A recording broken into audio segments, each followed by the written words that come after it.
Check. Okay. Ladies and gentlemen, boys and girls, non-binaries of all ages, welcome to the show. Uh, it's well, I would love to do some more game dev stuff for you, but unfortunately, I have not made progress since last time. I've tried some things, but this one, it's all set up correctly, but it doesn't register as a wall. And this one still registers as a wall, but it doesn't break until you run into it. And then that one breaks when it's hit, but it's not it's all wrong. So we're not doing this today. I am distracting myself with, oh yeah, there's a blocking volume there, so I can't get past. Anyway. So yeah, I'm gonna distract myself today with something else just so I can still have, wait, I need this. Just so I can still have a stream. One second, I didn't open Pretzel.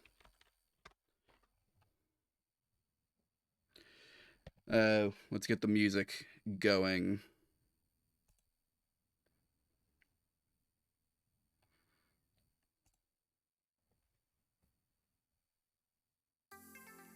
There we go. Okay, anyway. So I had talked about in my Google Doc. Let me just pull up my Google Docs. Get to the right one.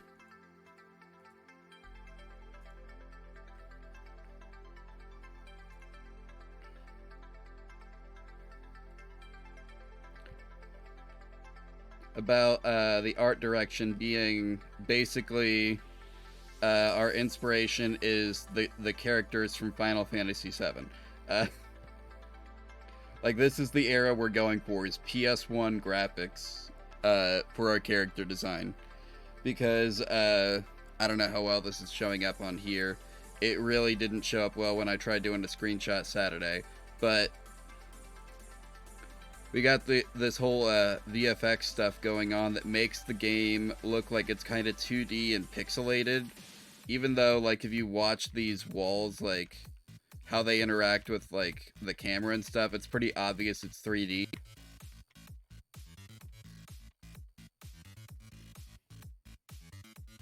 But if you're just looking at a still, this could be 2D. And I think that's cool. Anyway.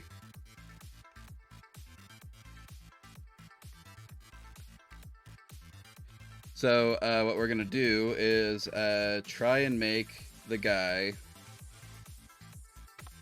in the software I still have a license for, which is this one that doesn't require a license, which is Blender. But before we get that far, there's work to do. So let me pull up Pure Ref, and we're gonna do the whole process, because why not?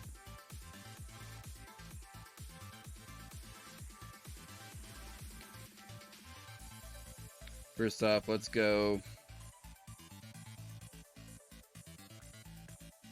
just Google this real quick, see what all pops up.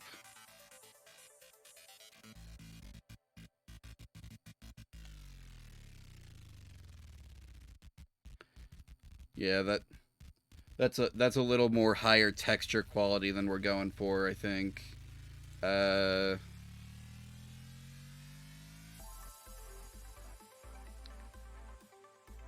That's pretty close.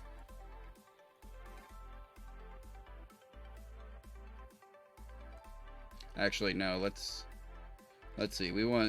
Let's try.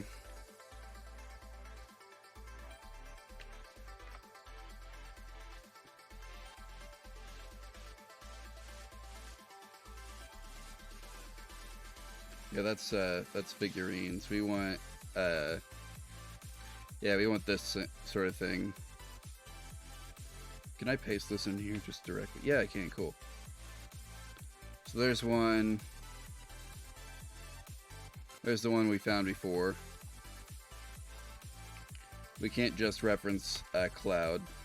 That's not useful, especially since our guy is not going to look like Cloud. He's going to look like he's in jail.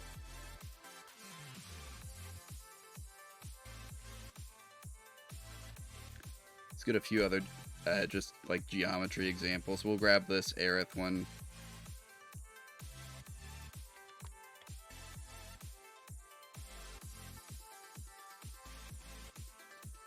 I'm still learning Pure Ref. Can I crop this? Nah, it doesn't look like it. Whatever, that's fine. We'll just hide it behind this one. There. No one has to know.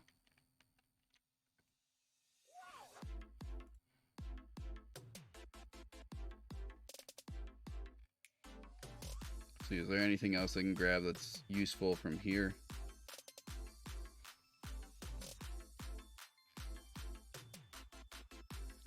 May as well grab this image.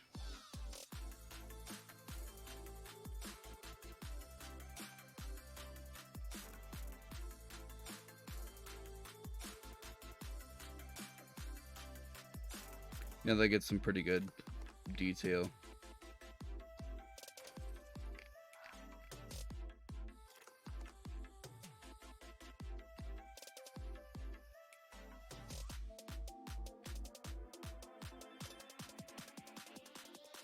Ah, okay. Sorry, again, still kind of learning the navigation of this. It's apparently middle mouse click to move through the scene. It's a tip for any of you out there who are wanting to learn Pure Ref, I guess.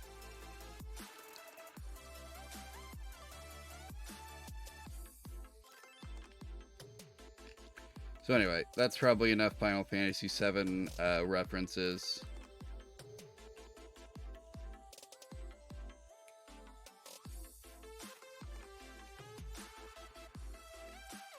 Now we need a couple more things.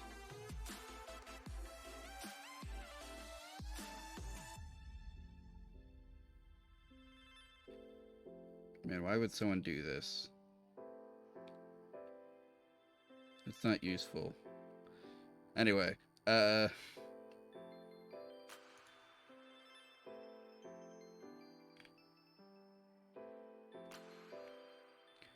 so what we... Oh, hey, what's up? How you doing? I'm just, I'm grabbing references. So let's look at... okay, we got kind of our model references, because that's the quality we're going for right there. Now let's get some,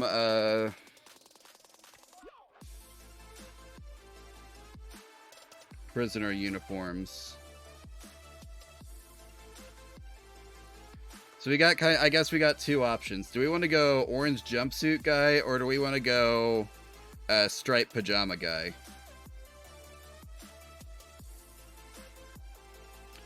You're doing all right. Good. Good. Or here's the compromise. Striped orange jumpsuit pajamas. I'm not a fan of that one, honestly. But anyway, let's get the picture in the pure ref.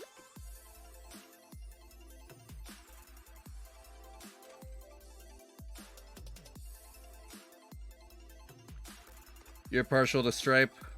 Alright. Well, I'll grab a couple of... For a second I thought that was Channing Tatum, but it's not.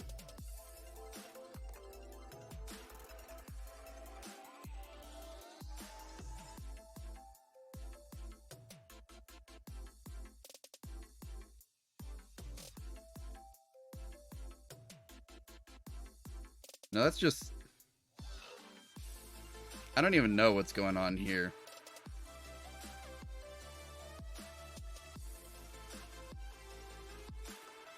Anyway.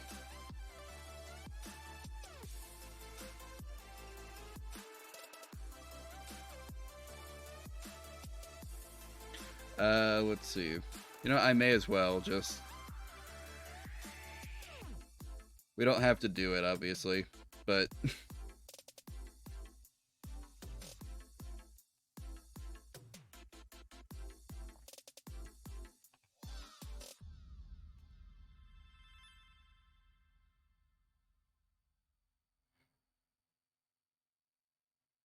Navy adds color coding to... Oh, that's news.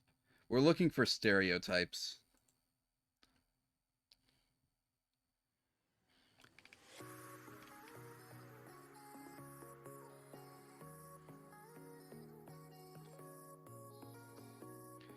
Anywho.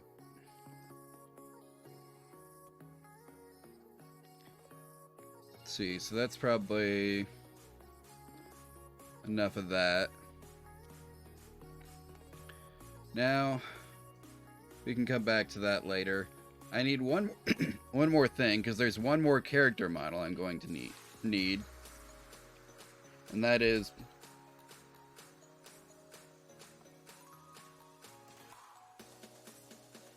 That is the prison guard uniform.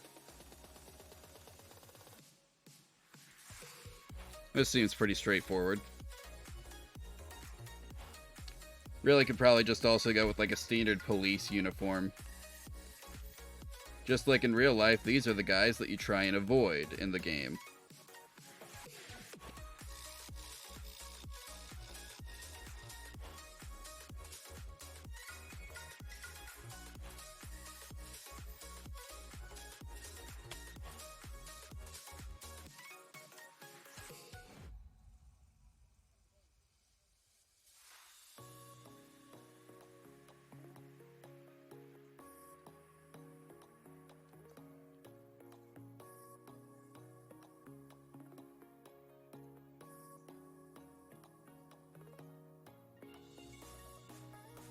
Okay, wait a second. Is there another GDC? Oh, Georgia Department of Corrections. So it's not the Game Developers Game Developer Conference making prison uniforms now. Okay.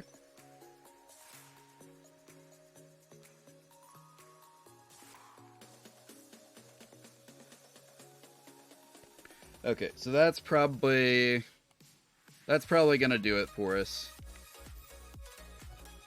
We got our character model reference right here, so we can probably use how these are done as a pretty good reference to make our base character model. Which we can then put the decorations on top of.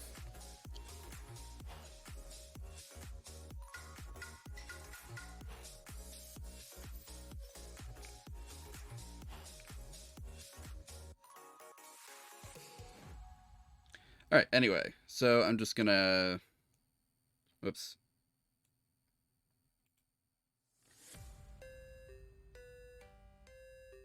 Image. Is there a way to send this to the back?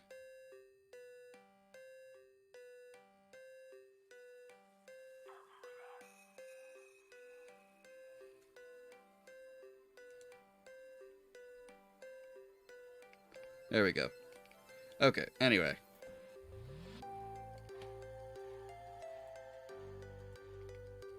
So we got our pure ref. I wonder if I can like source this as a scene or something. So we can just have it behind stuff but still show it on screen. That's probably doable, right? Let's see, we need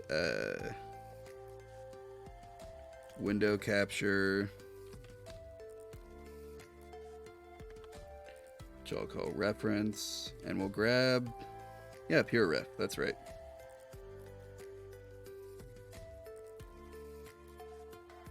Oh, it's just,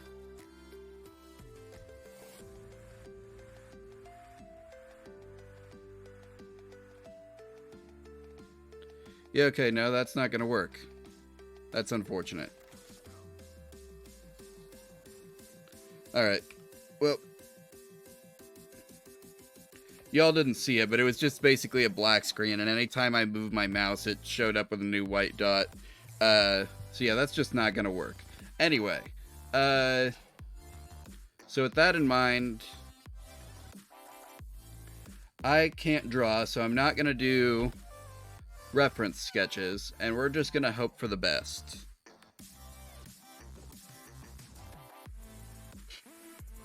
So, let's see, what's it? Is Metaball that?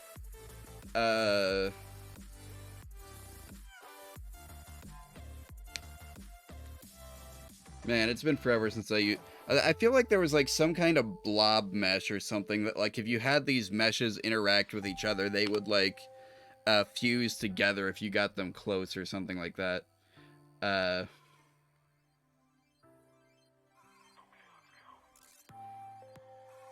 Anyway, let's start with the head.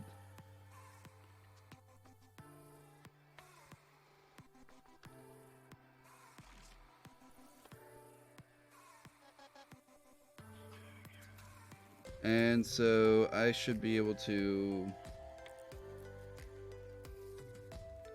let's see what.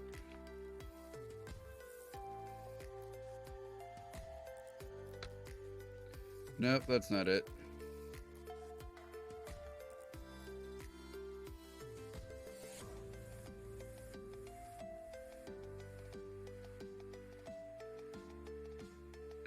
Okay, if it's not subdivide, or is it because I'm still in object mode? Here, let's try this. Edge subdivide. Now I should be able to make this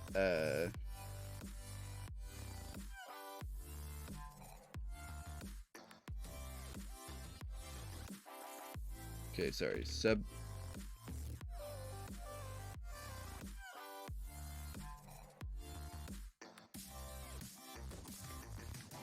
I could have sworn Blender used to have a tool called Subdivide Smooth. What happened to that?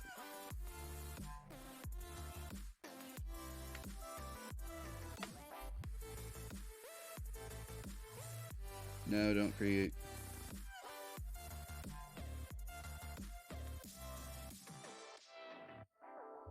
Oh, hey, what do you know?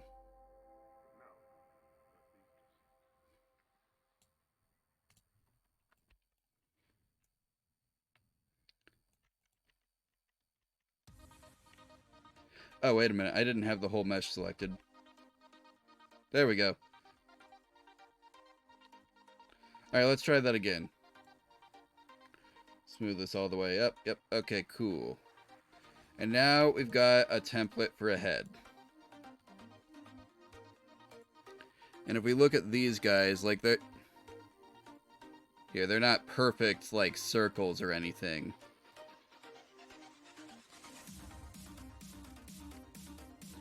You got kind of a... For a head,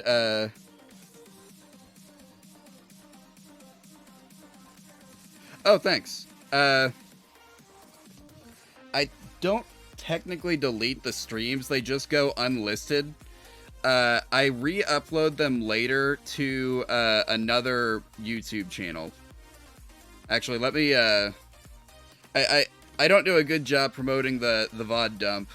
Nor do I do a good job... I have not done a good job in the past month of uploading stuff to the VOD dump.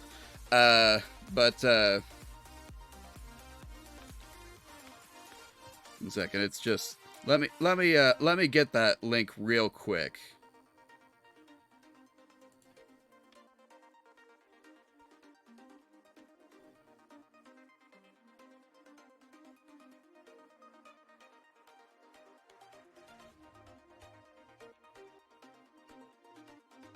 I need to go through, find all the streams that I have not yet uploaded to there and upload them.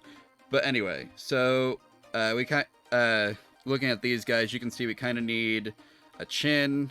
Actually, here, let me just go get a human skull.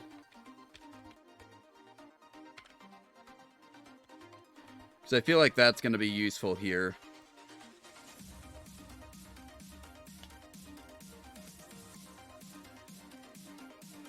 I just want the image. Here we go. Okay, so human skull kind of has like it's smaller in the back. This area right here is neck.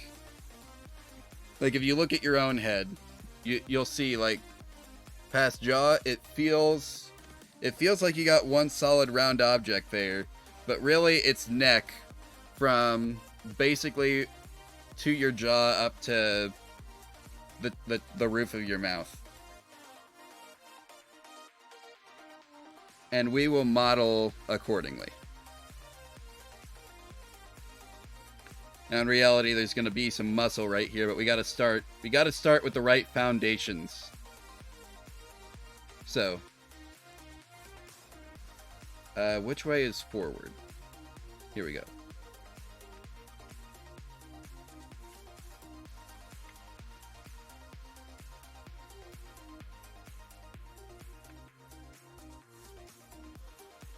Okay, so what am I selecting right now? Vertices? Yeah, okay, that's all I need for the moment.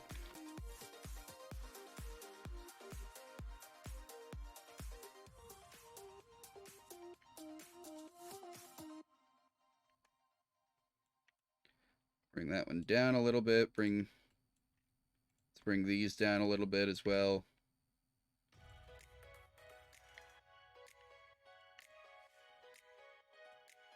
There we go. Now it's head shape.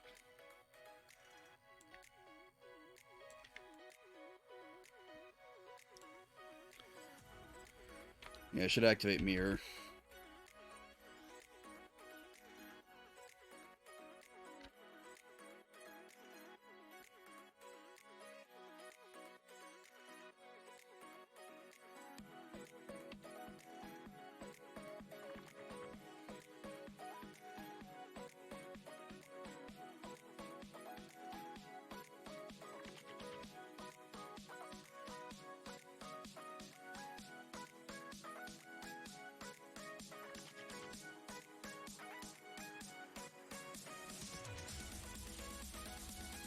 That's not doing anything for me.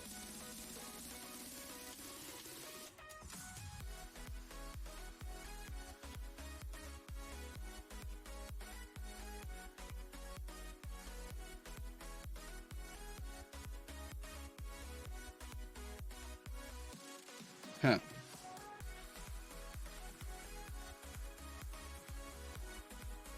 Oh, we'll just do this the old-fashioned way then for now.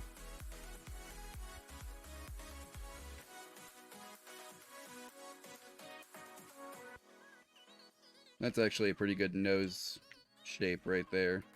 I don't know, might move it down just a little bit.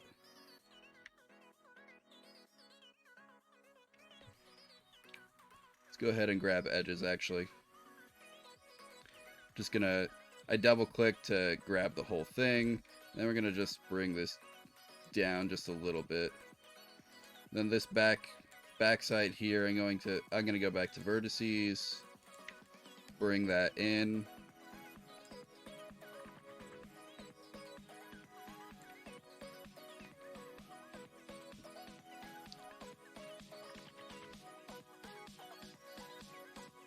And there we kind of have a guy-shaped head. Let me bring that down just a little bit.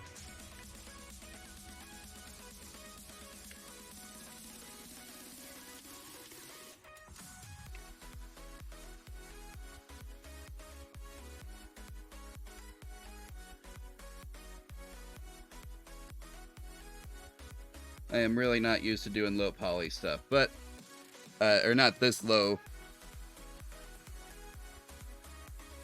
Alright, see you later. Might have to loop cut. Yeah, here we go.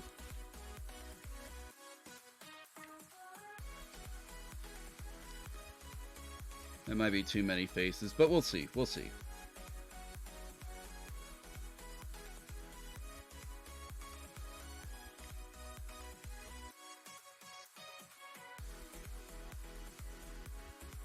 I want to bring this up like that. And now we kind of have a nose, mouth region.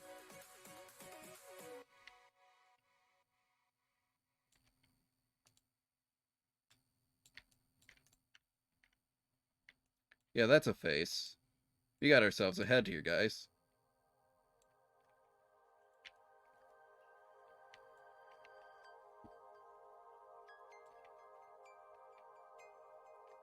Actually, I'm gonna add one more cut in here.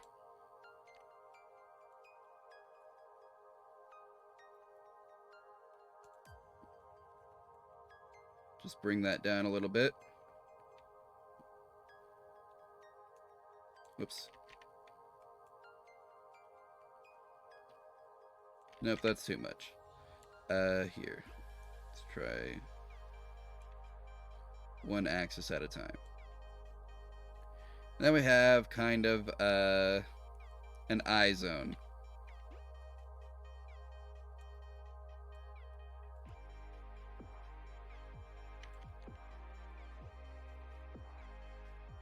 Be really nice if I could figure out mirroring.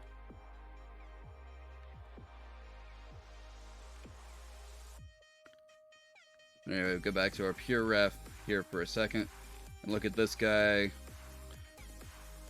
You can see they do it a little differently. Probably because they intended to have the eyes and mouth as separate meshes. Which would allow for things like blinking, like having the guy blink. I don't know that I need my guy to blink.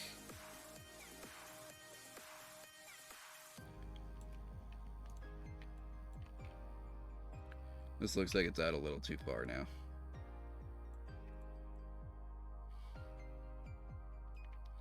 But I do want that space here for the eyes. In fact, I might...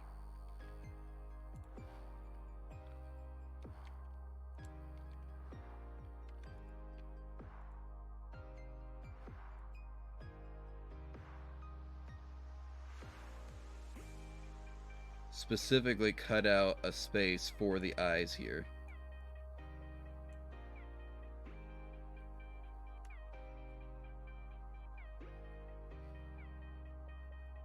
No, I don't think we want that.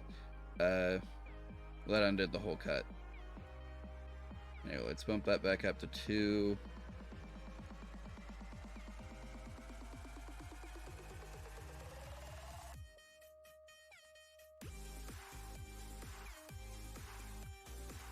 Man, it would be real nice if we got mirroring, but whatever.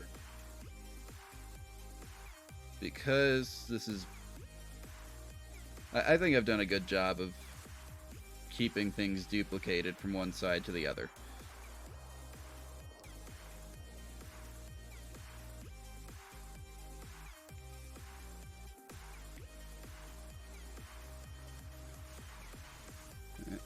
Then, let's see, we need...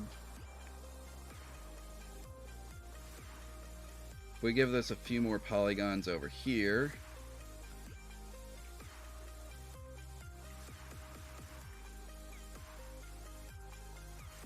Not too many. We don't need a lot.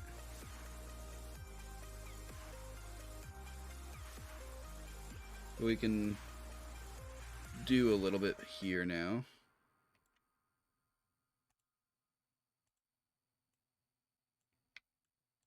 I feel like I keep bringing that down. But that's fine.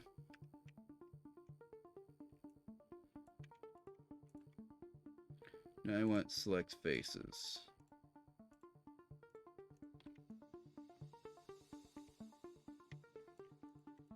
Let's grab these faces and...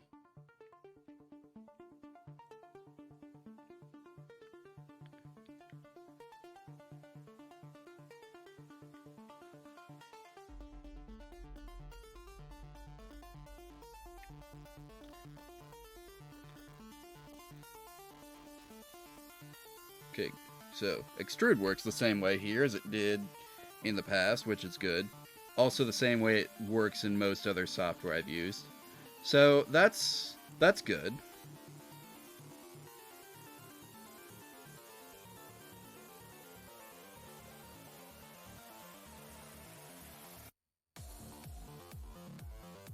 Let's go back to edge mode real quick.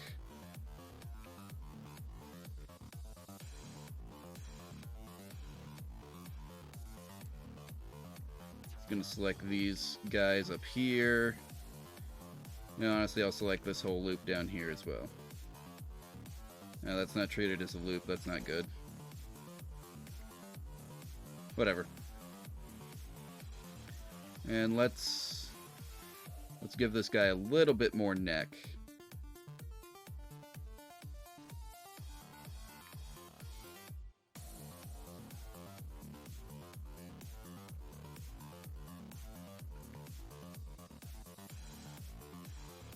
There we go. Now I kind of got a guy. He's got a head. He's got eye holes here, or at least he will. And he's got a neck. He's also got a mouth spot. I could probably actually add one more loop down here, just so that I can...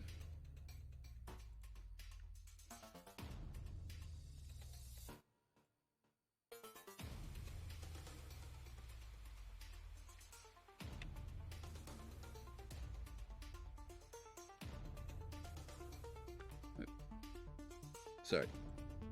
Didn't mean to start the timeline for animation. We're not animating this guy. Not yet, anyway.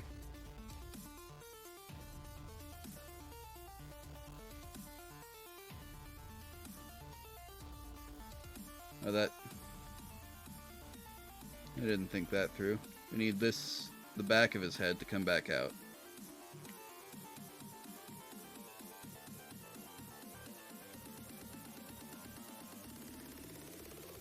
Nope.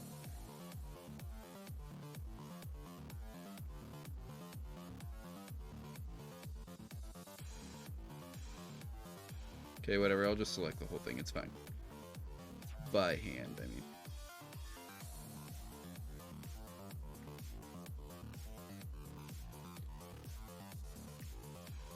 Oh, I'm on Here, let's turn this to the vertex selection. Man, I would love to have a mirror.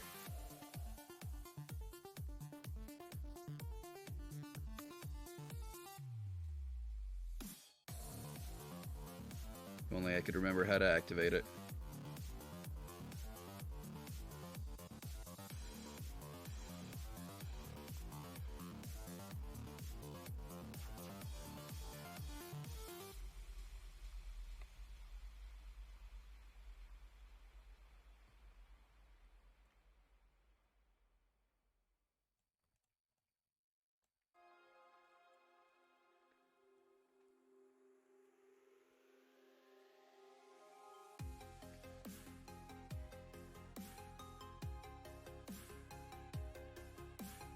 Alright, now we've got our guy's head kind of laid out. Honestly, he might have too many polygons here, but that's fine. He can still look like a Final Fantasy VII guy. We don't need him to actually be one, we just need him to look kind of close to the part.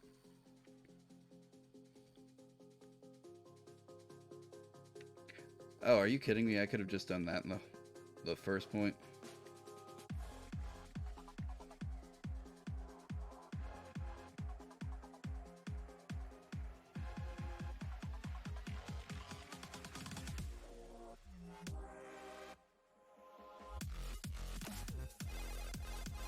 Interesting.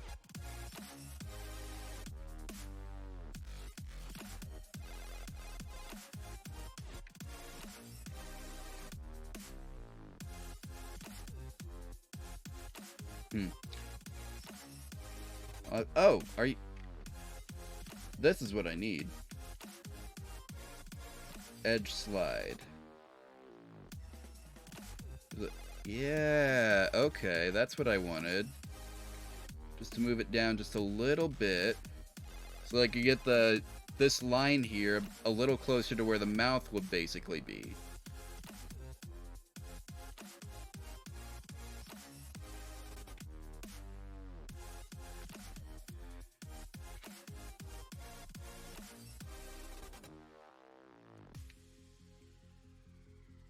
These vertices or vertices, whatever, are sticking out a little too much now. There we go, that's pretty good. Anyone here know how to turn on the poly count for Blender? I know how to do it in Maya, but this isn't Maya.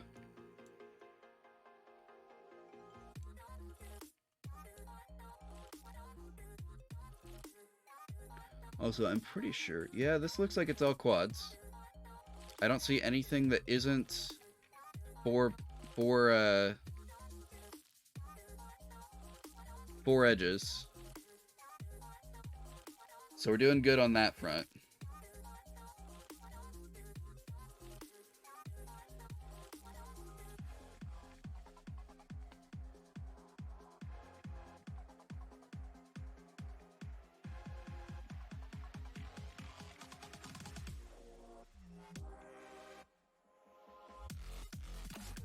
Anyway, let's see. It's a good next step here. Probably a body, I guess. Man, it would be nice if I could get the Vincent Valentine body without the cape, because that looks like he's got the right shape. This guy's too muscular. We don't have a smart player or guard. We don't have strong players and or guards. I mean, we might have strong guards, but the player is not working harder or stronger. He is working smarter by using his superpower of rewinding time in very, very small areas to get his bomb back after he blow up wall.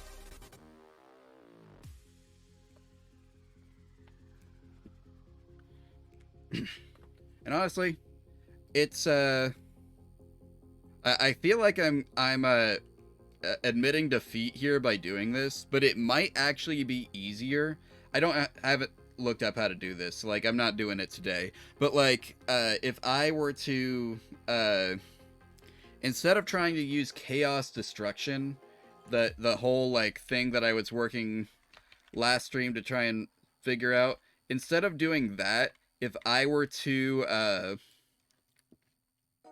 because it should be possible to, like, run a wall destruction simulation in like Blender, right? Like if I go back to object mode real quick, we got our guy's head. We'll just set this out of the way for a moment. Also, can I tab and smooth?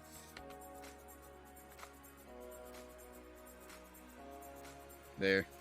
Yeah, that's not terrible. Could be worse.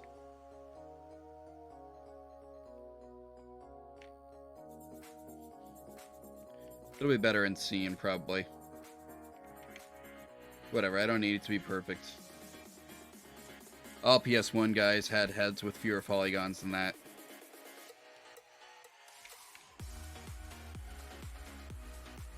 So you don't need that to go anywhere just yet.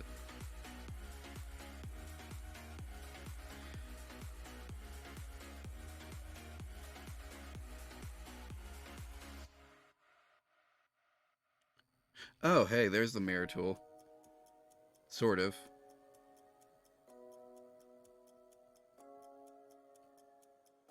It looks like it would be a modifier applied just to the head.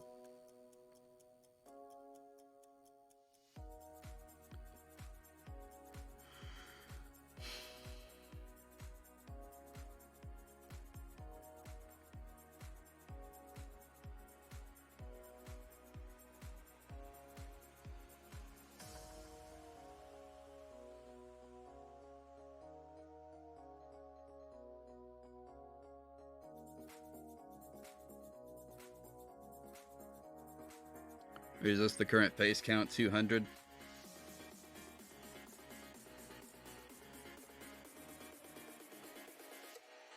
It's like, there's got to be a way to...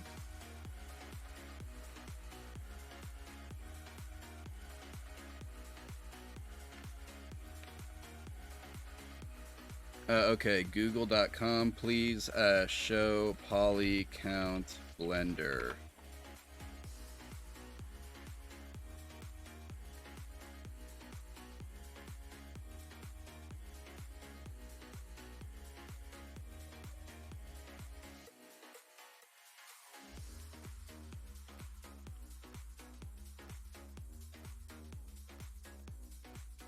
Check the statistics box in the viewport overlays to get those. Okay, so where's viewport overlays?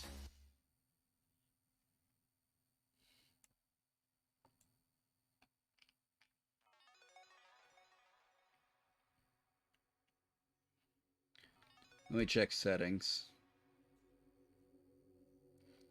Because there is a certain poly count where if I pass it, I am going to admit, I'm going to call this a loss. I've lost. I've failed.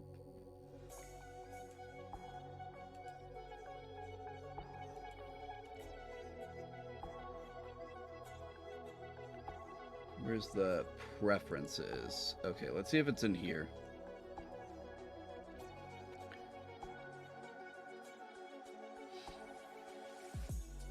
Excuse me. Interface. Viewport.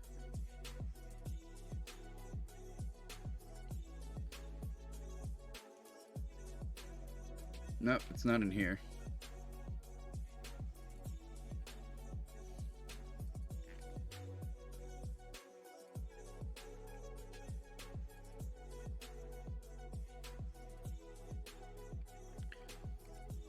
Oh yeah, by the way, I'm still on Blender 2.9. I have not moved up to 3 yet. I probably should though, right?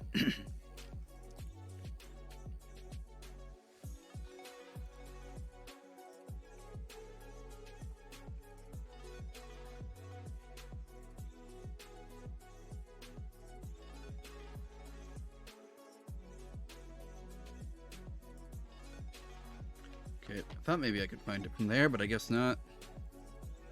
Scene sample.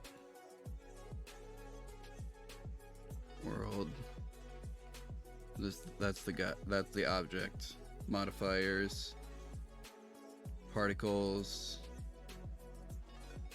Physics properties. Constraint. Mesh data. Now that's all about the guy. That's all about the head anyway. I need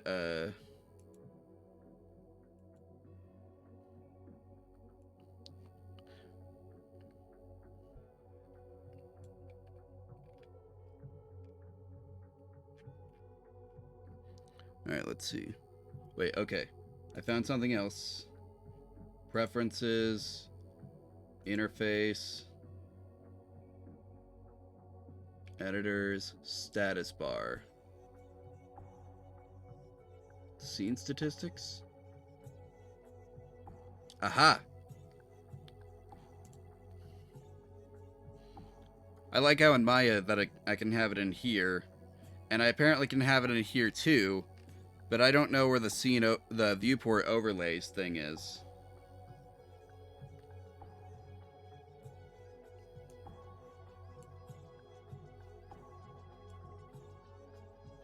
Can I pull that up from here?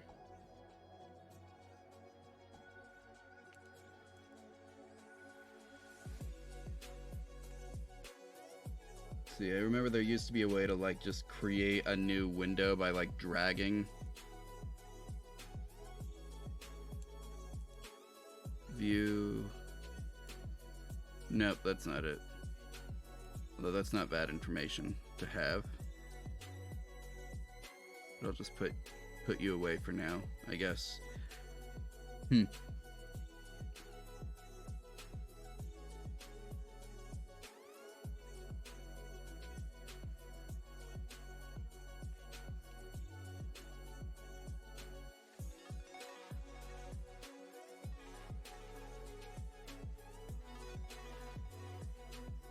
See, let's at.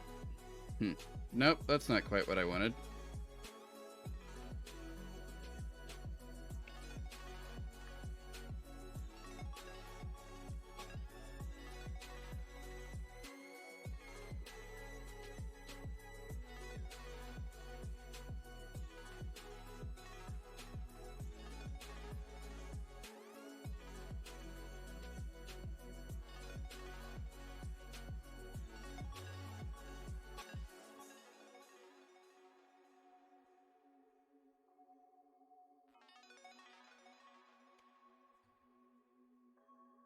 Oh, that's just that. Okay. Let's go back to the 3D viewport then. Where does this guy find this information? I don't get it. I'm lost and I'm upset because of that.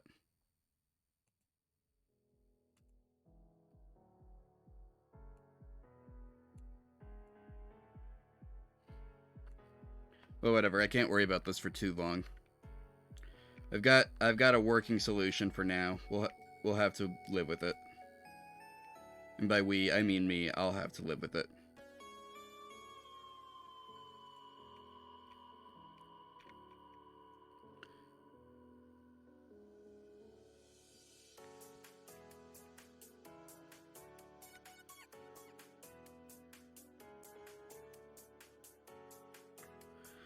Anyway, whatever. Right now I've got my 200 face count right here. That's what I wanted to see.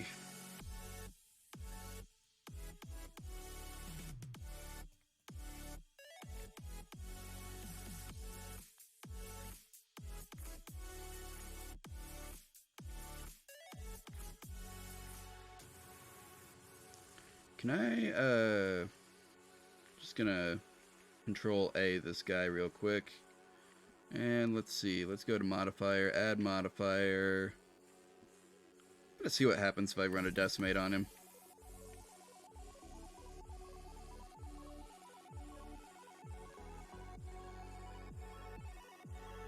If I go back to object mode, does it tell me?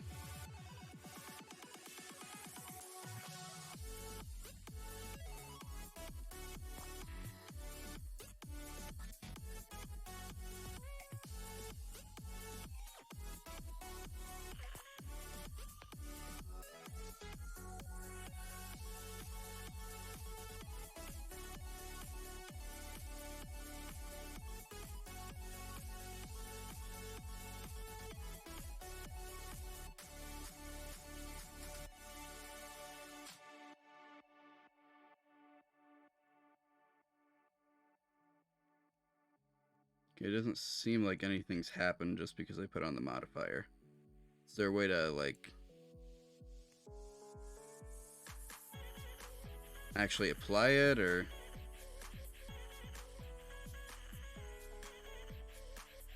Maybe there's just not enough faces here for it to...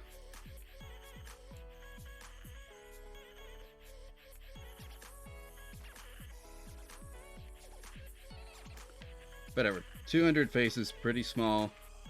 For a head, at least. The body will probably not take up quite so many.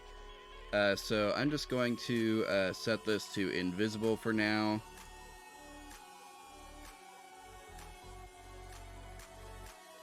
Actually, I guess I shouldn't do that, because then I can't see what I'm doing. So we will,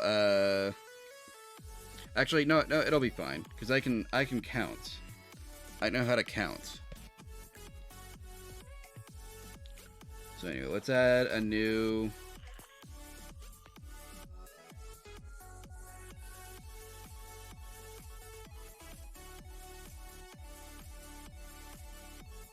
Huh, that's an interesting tool. If I know how to use it, it might actually be good.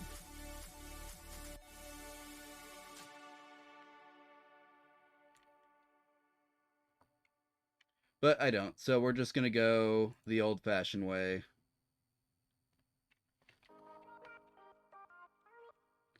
Add mesh cube. Yeah, there we go. Now we're gonna do the same thing to it that we did to the other one. Subdivide. Oh yeah, I have to be in edit mode.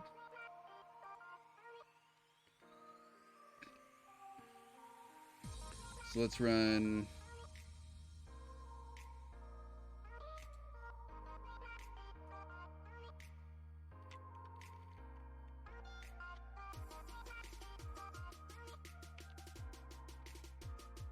Subdivide. And it's already got the smoothness on, but I don't want it that high, actually.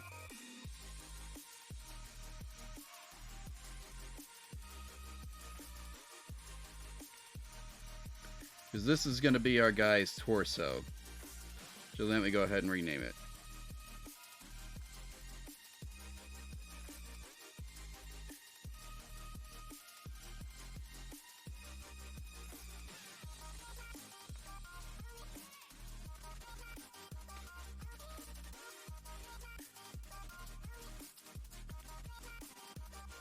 And also, let's, let me turn this on real quick, just so I can...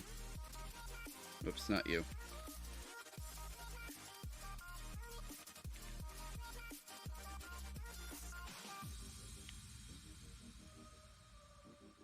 Okay, so that's about where we want him. So in that case, we need this to go... It's a little too much, actually. There, that's pretty good.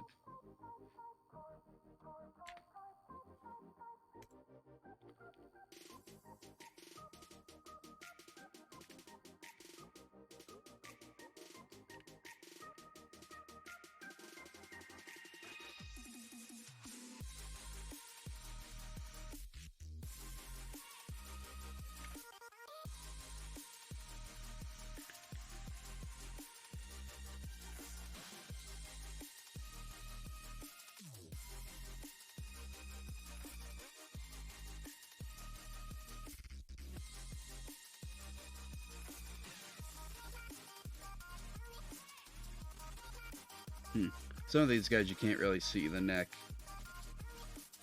On others you can.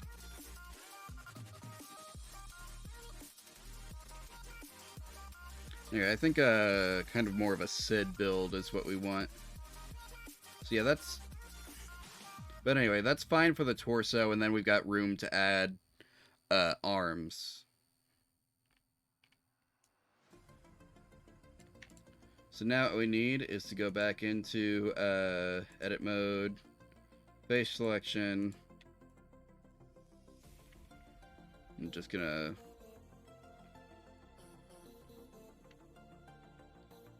Actually, I should probably...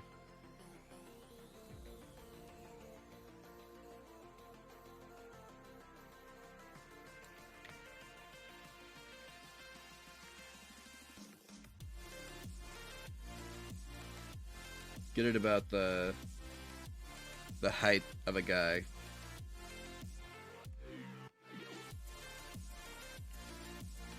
So can I do the thing that I did in...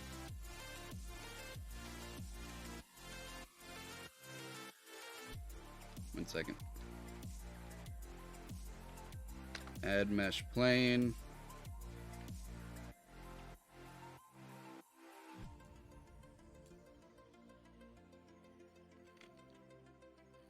And let's go to this guy's size properties, which would be here, I guess.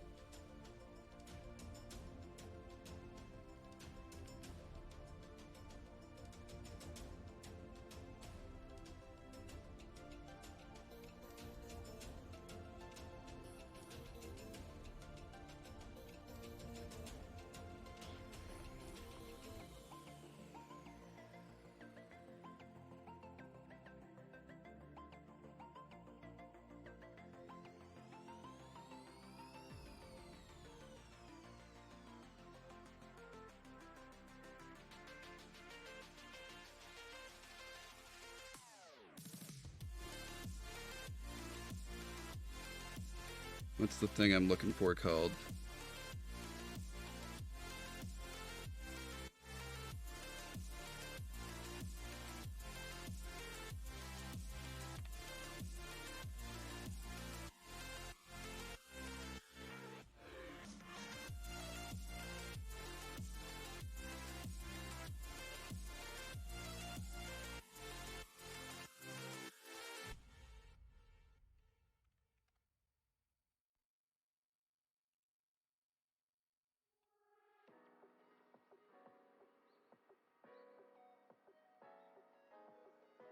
See.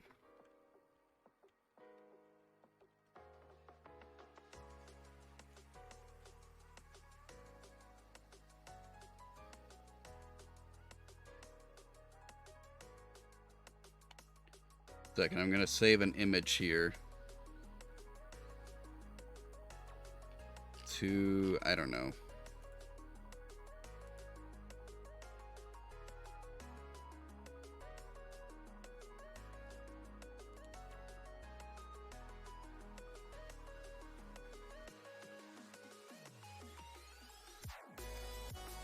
Let's see, let's make a new folder on my desktop for this.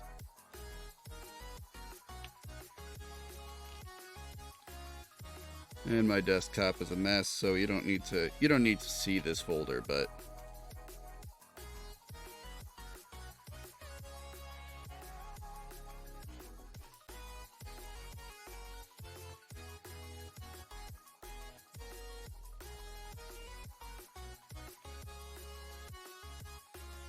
alright, so I got a folder on my desktop called Sid Final Fantasy. We'll just save it there.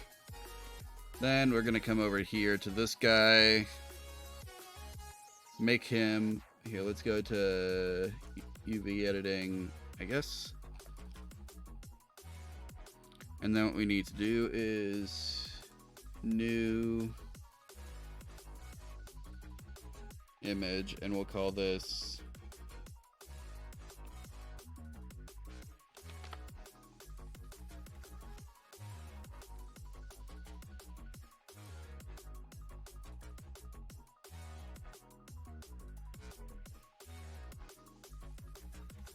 Oh, here we go. Okay, so let's see. Desktop. There we go.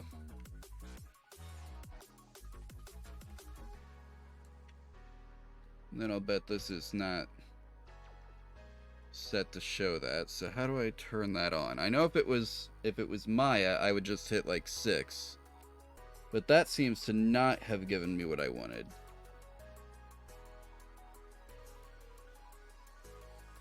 See, view.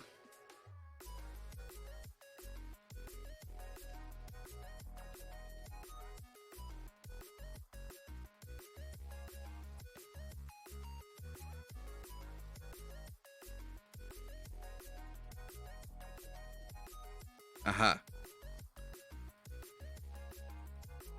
Material preview. There we go. Now this guy looks rough, but that's fine.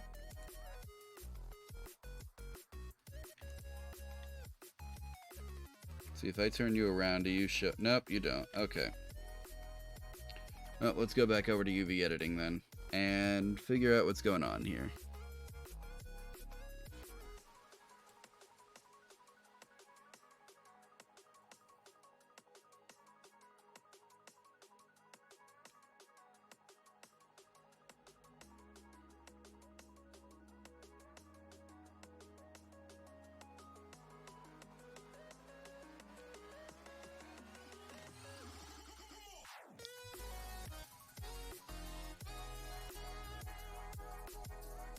I have no idea what any of these shaders do anymore.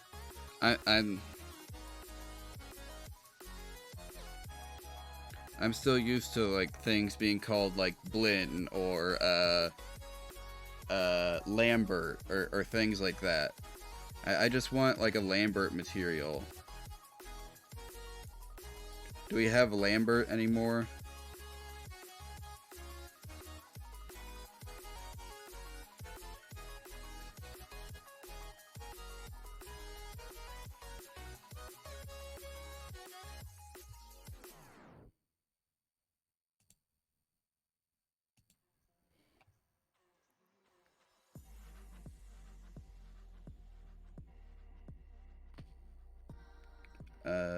Nope, don't want to do anything with that, I don't think.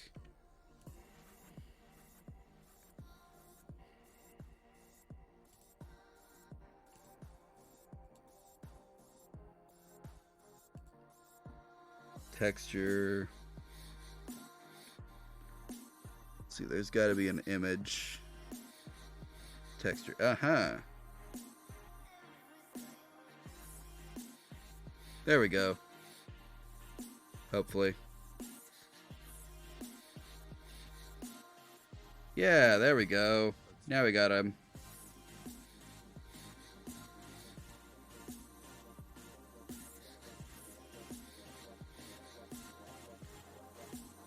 Okay, let's go back to you over here then.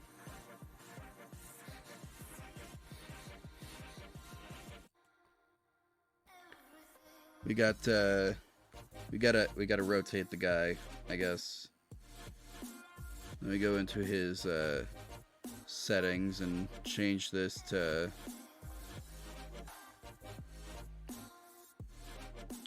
to 90 degrees, I guess. Nope, it's at 90 by default. 0 degrees? 180 degrees. There we go.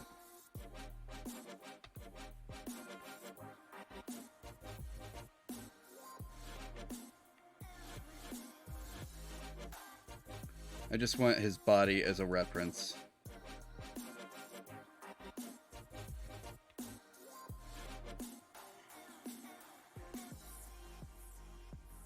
Alright, now let's go back to modeling mode.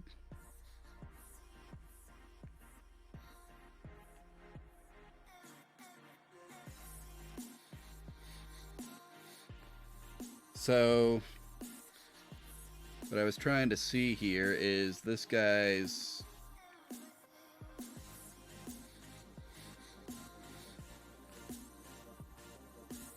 Here, I'm gonna make some notes. So, we kind of got actually two separate things going on here, don't we? We got, there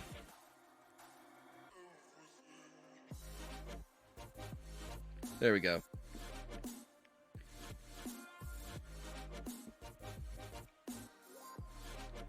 So the body...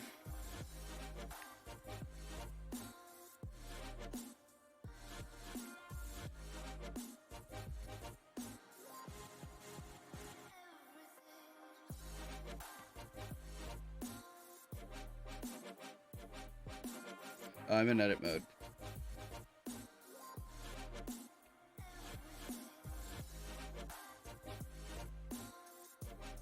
Can I select the annotation as well? No. Okay.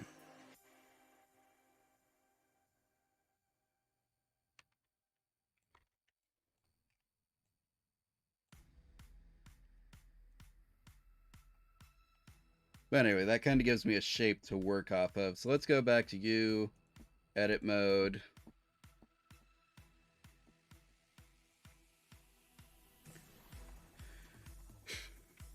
So I don't think there's any reason to not have these as one mesh. So I'm going to go ahead and combine them. And it's already shaped for that here at the bottom.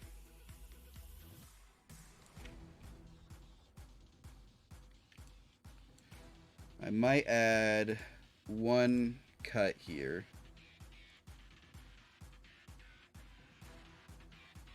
Move it down just a little bit. So if we're going to say that...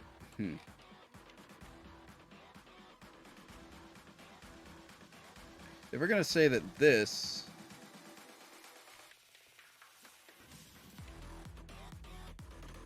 Can I not select my annotation to delete it? That's kind of inconvenient, actually.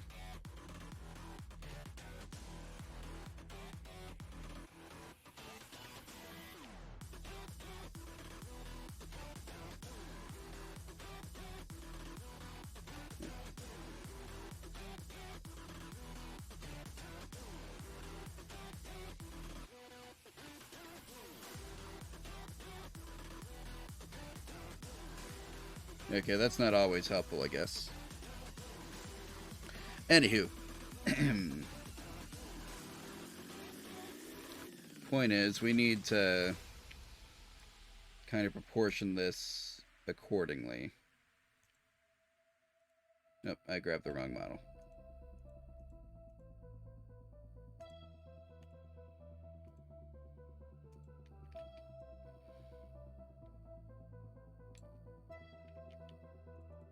So this edge loop here actually needs to, oops, come in and be a little more,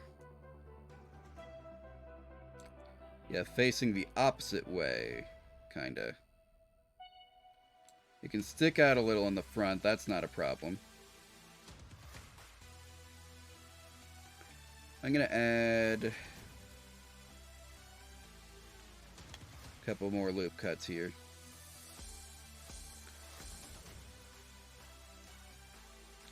So that I can kind of flatten the shoulders out a little bit more and have it lean into the neck shape a little better.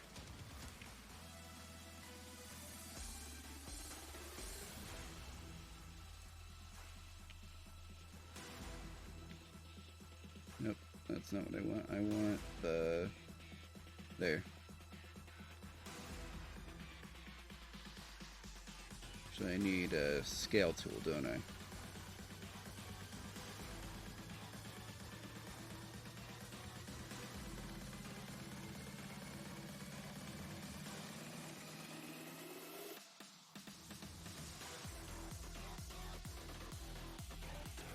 There, that's kind of guy-shaped. My only concern is proportions.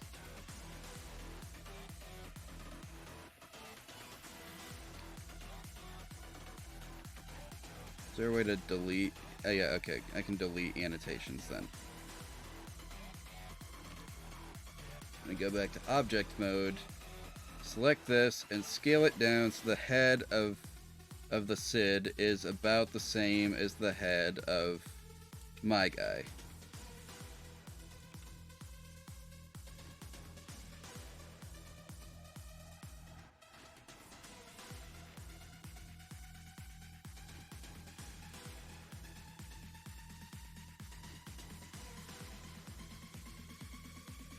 Man, I wish I could make this a little more transparent.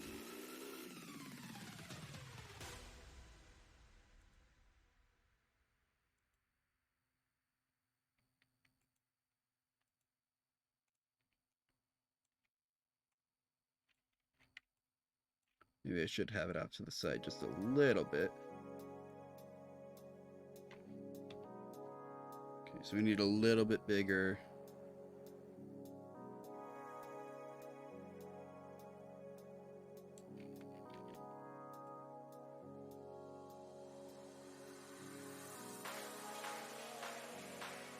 And we're gonna ignore the hair.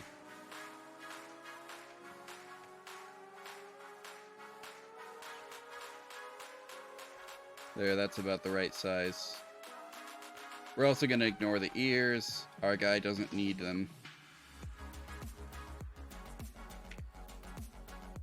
He doesn't have time to listen to your BS.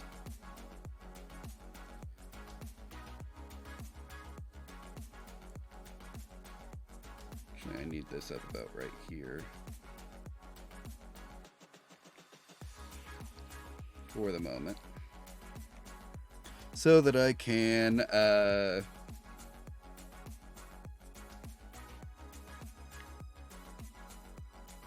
scale the guy appropriately.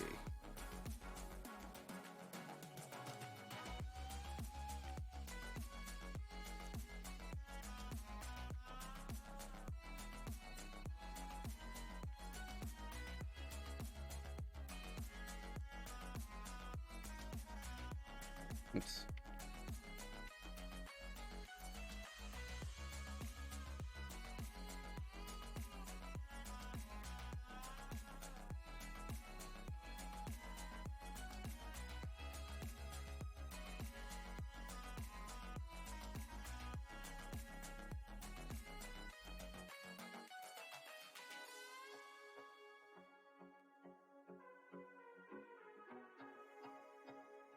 Oops.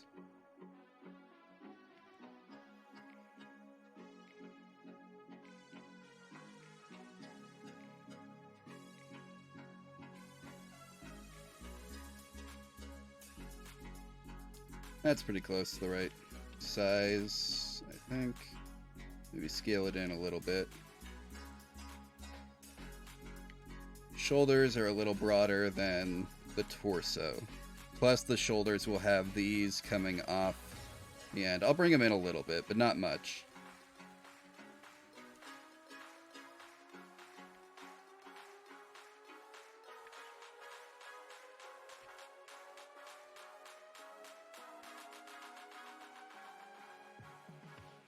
There we go.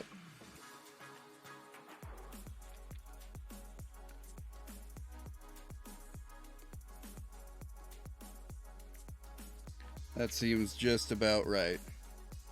Now let's come back out here to object mode.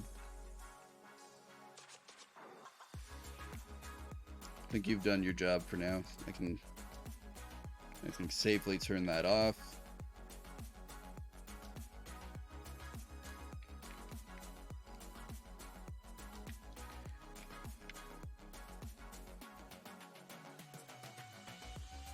What was I doing? Oh yeah, I remember. Then we need to come over here and smooth. And now our man is smooth. And by man, I of course mean guy. Because what we are doing right now, of course, is making up a guy.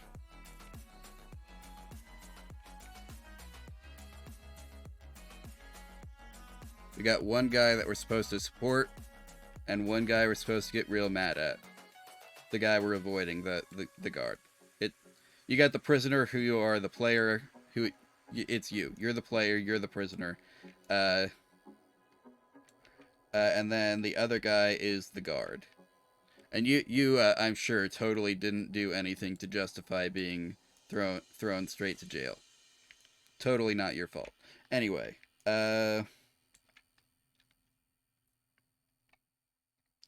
so,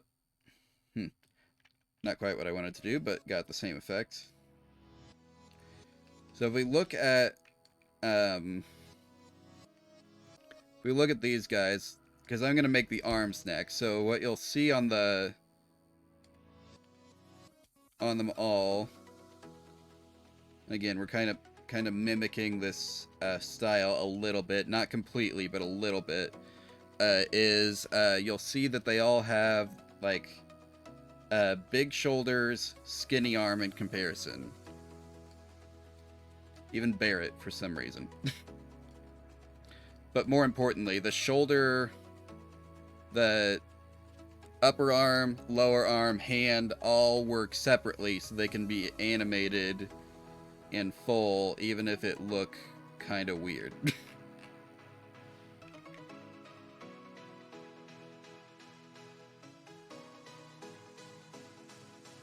Except for this guy. This guy right here. He's different. He's special. He's honestly, you know, if they make Final Fantasy Remake Part 2, I am really looking forward to seeing how they handle Cat Sith.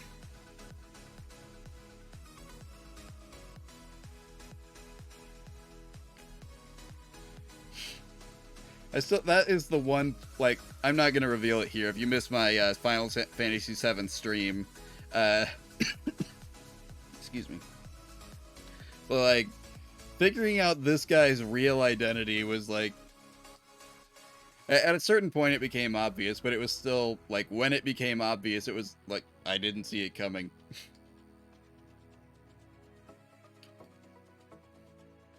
But at the same time, there was, like, no one else within the organization who it could have been.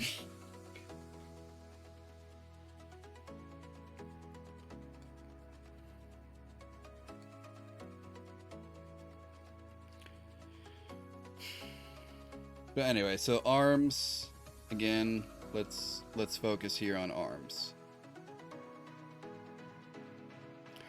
My guy is not going to be doing a bunch of, like, punching or anything. So I don't know that I want these, like, well-defined, sorry, wrong arm. These well-defined, like, what's this part of the arm called?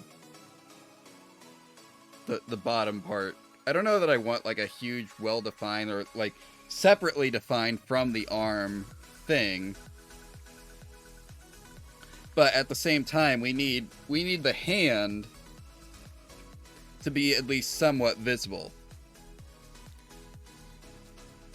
Although I think I'm going to do that a little differently than they did. I'm going to have a little more articulated hands. So, like, we'll have a hand-shaped thing, but it's like in a low-poly mitten. So I'll have fingers fused together as one mesh, palm, one mesh, thumb, one mesh, but with enough stuff in it to allow joints. And that way, because what the animation is going to be for, like, repairing a wall is just he's going to hold his hand out like this. Actually, it's going to be his right hand, but still. Y'all see me up here in the corner, right? Hello. So anyway, so, like, that's the idea, is that he's going to be doing one of those kind of things.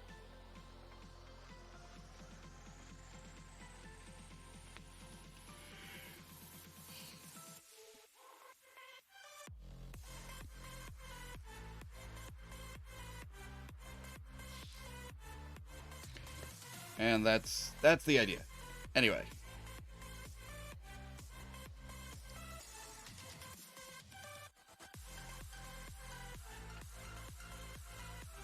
Let's, and of course, just, like, with this, like, they gave Cloud kind of a pretty big, chest, because he's supposed to be, like, a muscular guy with, like, the abs. Or, that's not abs, but, what's the upper body? Pectorals. Or, yeah. Very strong, very dumb. No thoughts in that brain. But that is Cloud. That is Cloud for you. And we are all very appreciative of everything he's done for us. But anyway. So we'll worry about our no thoughts, head empty boy later. But for now, we do need to kind of look at the arms, because we got the kind of shape that they went with is something we can still kind of not the proportions, but the shape is something that we can kind of go for, I think.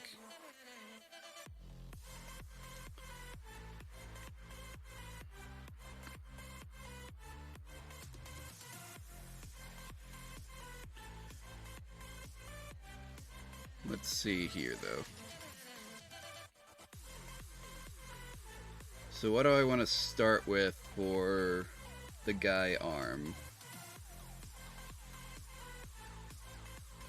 Trick question. The answer is always cube.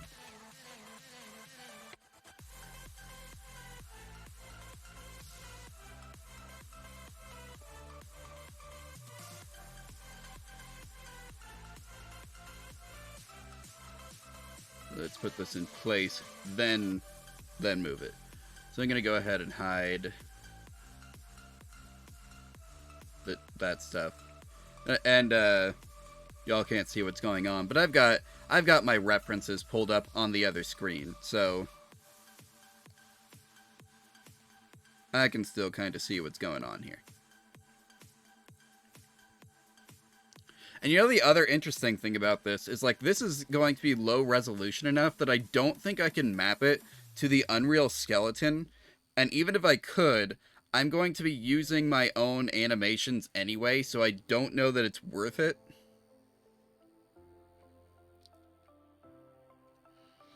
So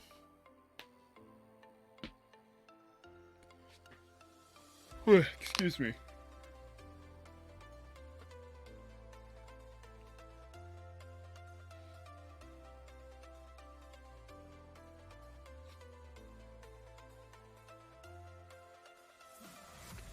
Let's see. I guess for starters,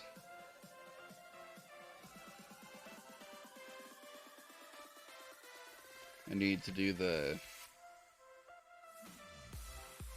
subdivide.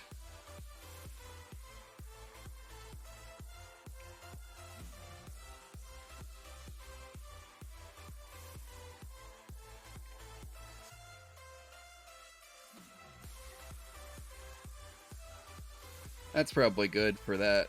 We'll need to shrink this later, but anyway. So what we need to do actually now, come down here.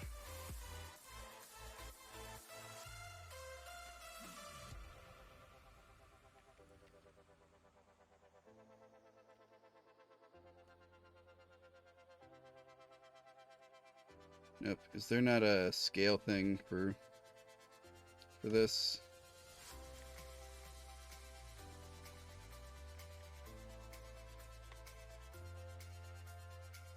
I would have thought that's what this ring was for.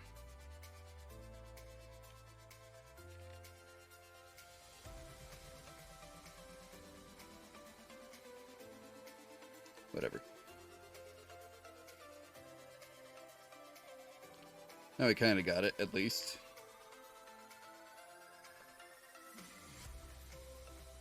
Now we'll extrude again.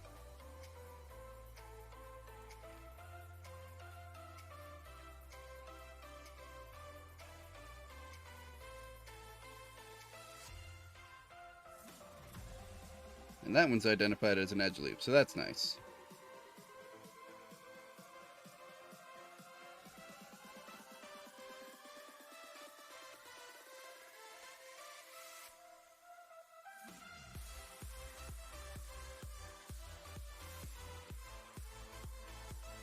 Alright, now let's put this in place.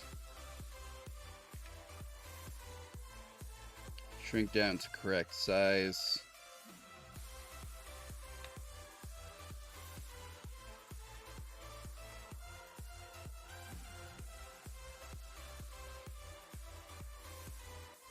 Oh hey, welcome, and goodbye again.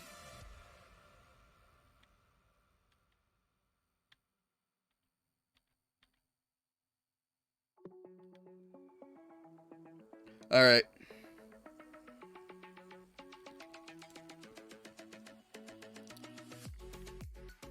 There we go.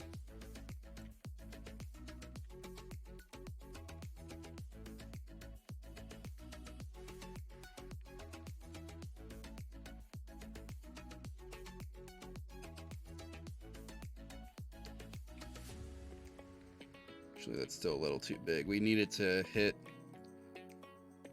about where the waist is. Yeah, what the heck am I doing?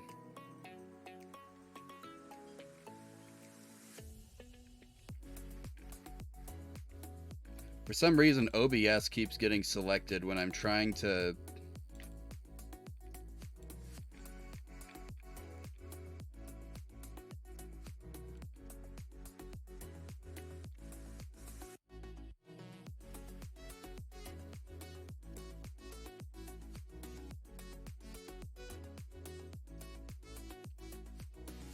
Actually, let me reset the rotation on this. That would be in here, I think. Yeah, there we go.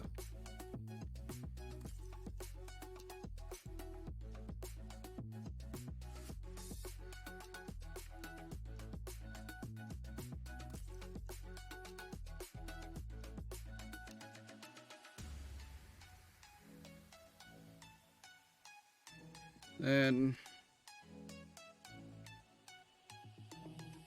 guess one more thing to do before we're done here.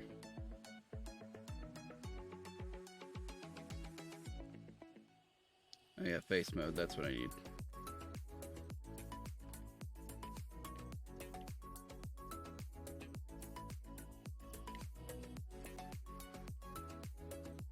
Kind of flatten that out so that we don't get weird stuff. Actually, you know what? It's not gonna matter.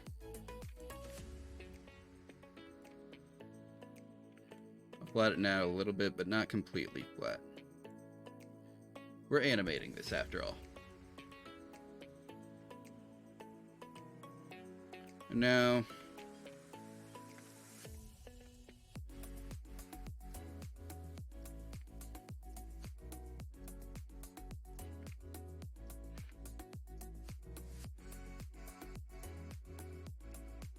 let's see. We've not even. The head has been, so far, the heaviest poly object. The head alone is 200 of these 292 faces. I'm hoping to stay below 500, and I don't think that's going to be a problem.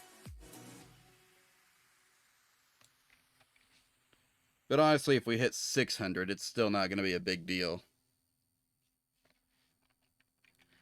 The point is somewhere in that $500 to $600, not dollar, polygon range.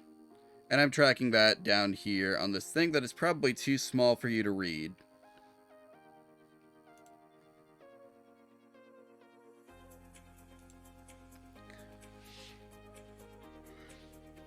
Excuse me. Sorry.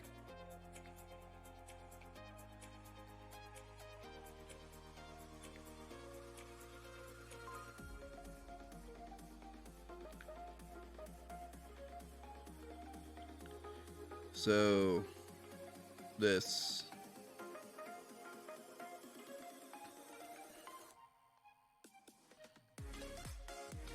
I'm now going to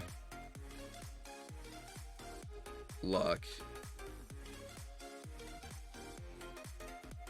Cannot be scaled. Perfect. But anyway, what I would need to do is put this back on the center.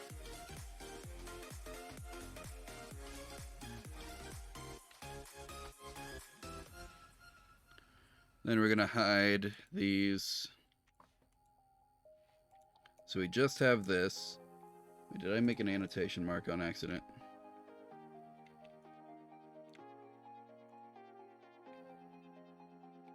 Okay, anyway.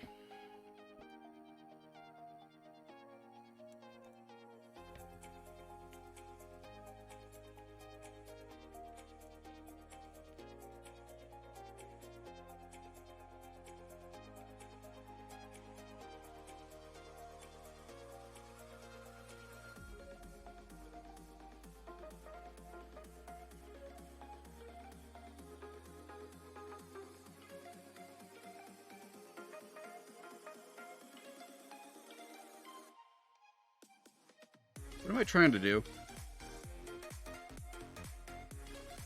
You know what? Screw it.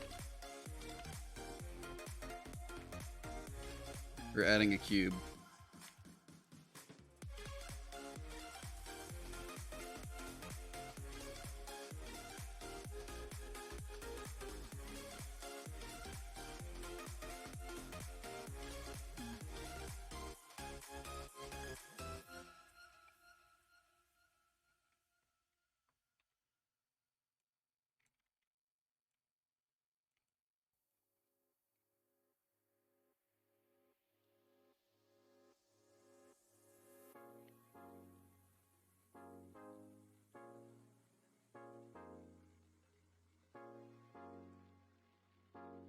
So one thing that the upper arm is doing that I'm going to keep from the for the lower arm, like in the Final Fantasy models, is first off, 1 second.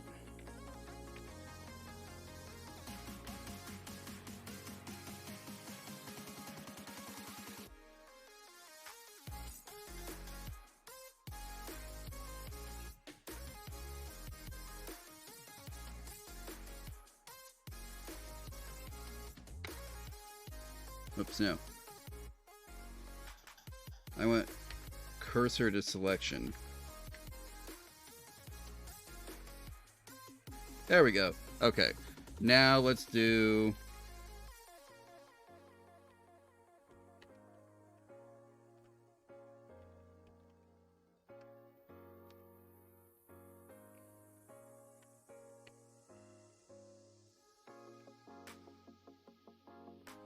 Oh.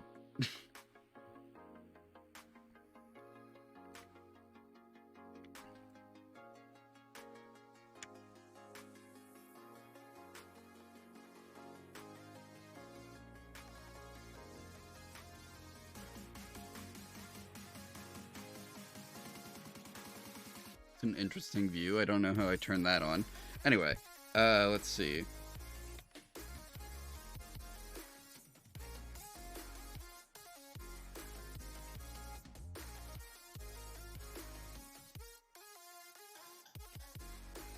Wait.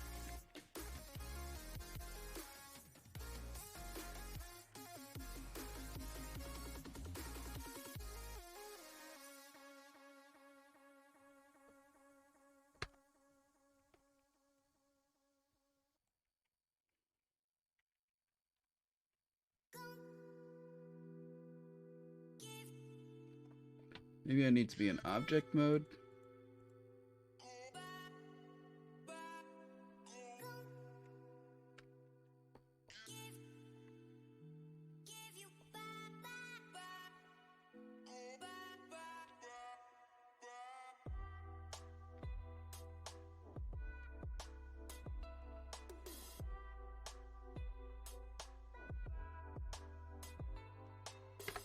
There we go.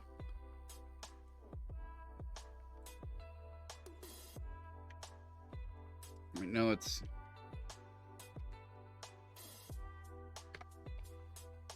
put that back. Go back into edit mode.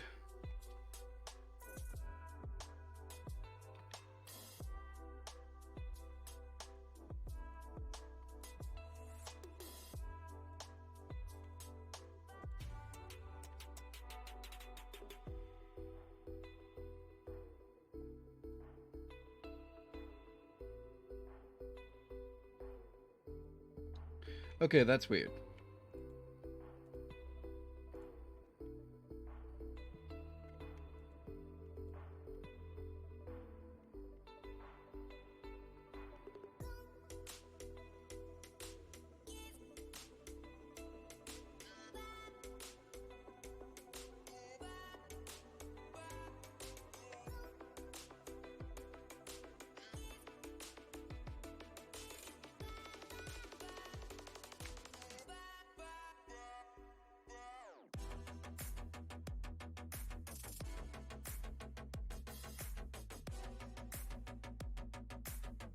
Okay, wait, what happened to my...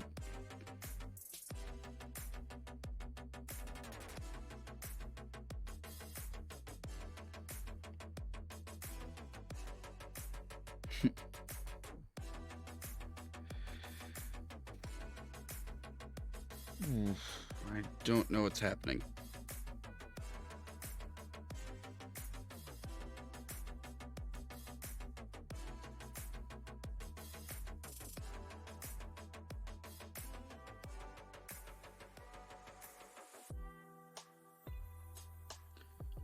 Okay, 1 second. Let me hide the...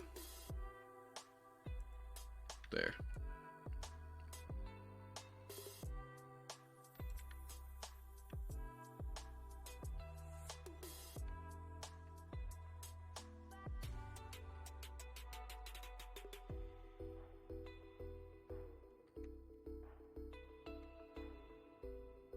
Why does that happen? There we go. Okay. It was the keep offset command that was the issue. Okay, anyway. Now let's turn...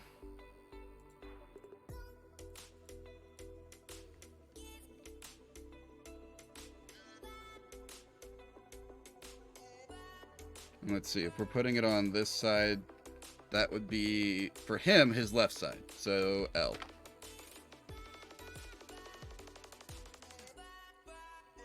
Excuse me. And then this would be...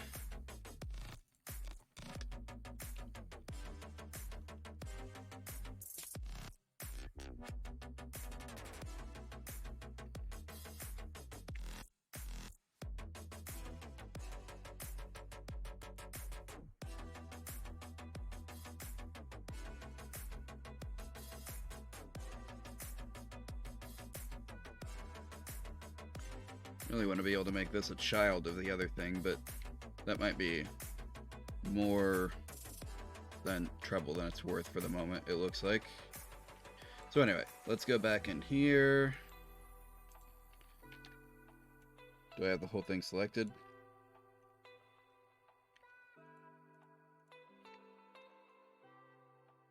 Yeah, it's cool. Okay, now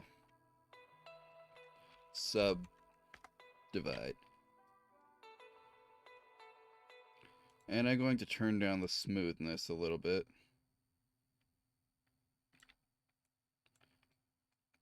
Also, what I'm seeing is that I need to shrink these edges a little bit more up here at the top.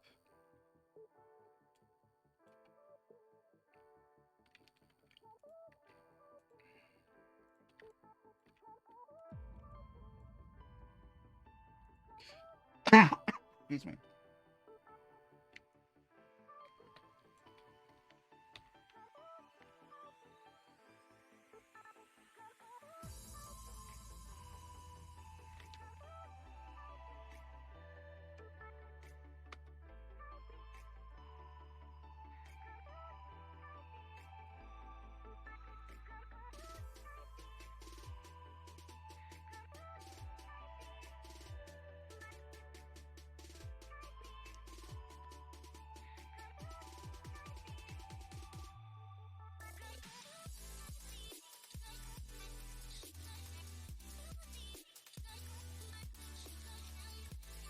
Alright, and I actually need to be able to see something here. So, go back to object mode real quick. Move this over a little bit for a second. Put it basically in position. And the this part of the arm needs to go approximately to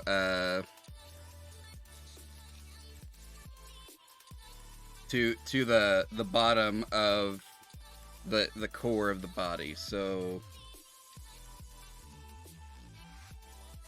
let's go back into edit mode. Grab these meshes.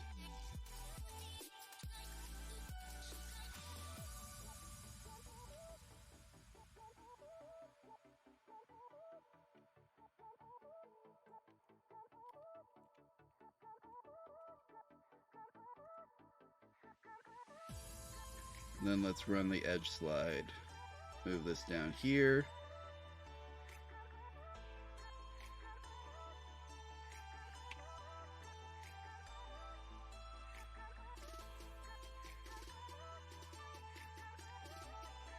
Oops.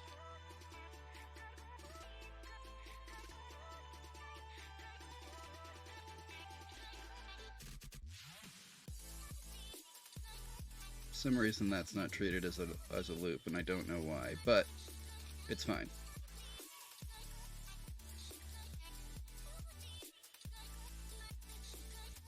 You know what? I'm just gonna do this as faces.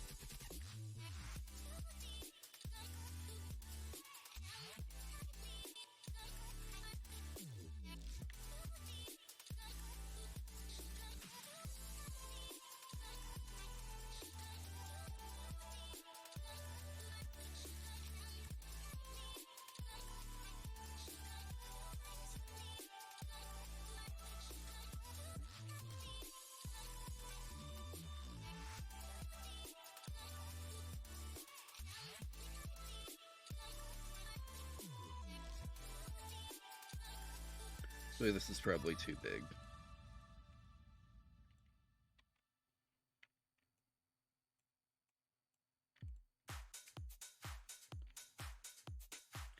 And what's going to go down here then is the hand.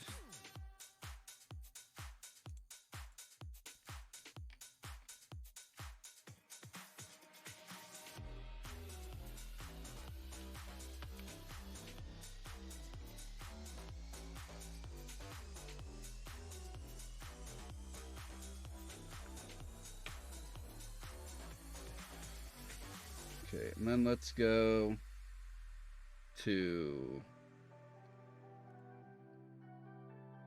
Could have sworn I had a folder for Blender projects. Whatever. What I could do is just save this in here with the Sid Final Fantasy photo. Anyway, and let's call this...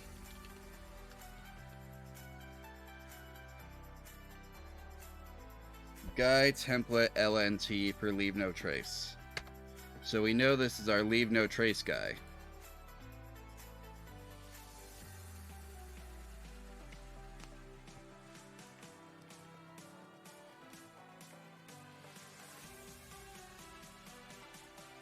Though honestly, I think we all could have figured it out anyway. But, anyway. Man, I'm gonna have to go through and fix a whole bunch of origin points.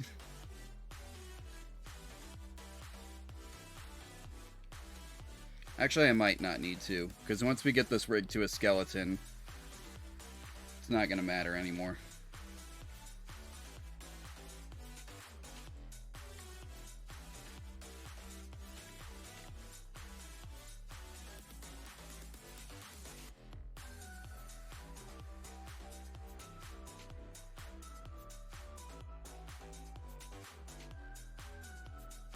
Another thing I guess I should note about this is it might need to be thinner in this direction. Or one of the directions, but the point is it will be a little thinner because there's going to be a hand here.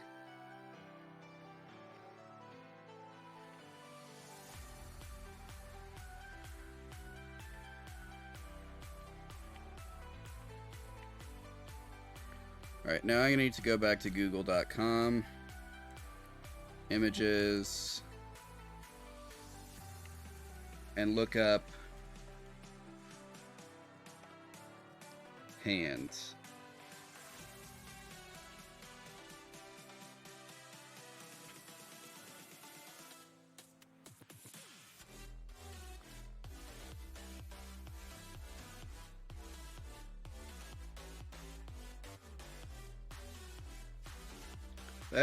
That's some interesting hands. I don't think they're supposed to do that.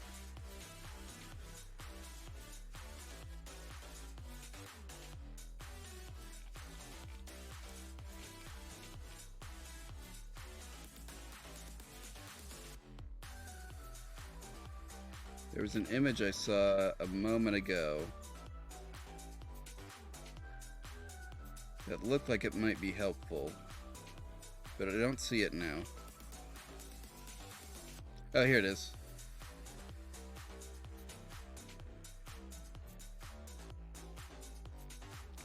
Oh, this is a GIF.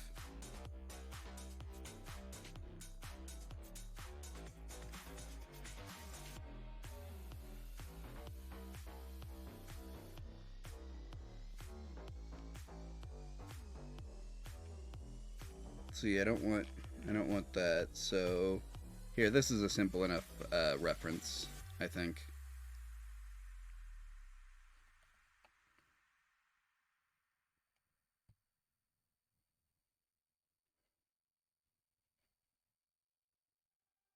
Maybe.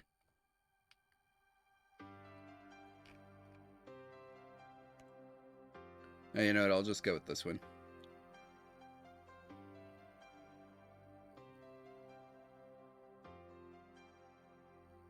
But anyway, basically what we're going to need to do is kind of use the block out shape that it's got here. We're gonna need to do a couple of them though. Or not really a couple, but like I said before. So what we've got, and I wish I could draw. Here, you know what? I can draw this. I'm just gonna take one of these hands, and I'll show you what I mean.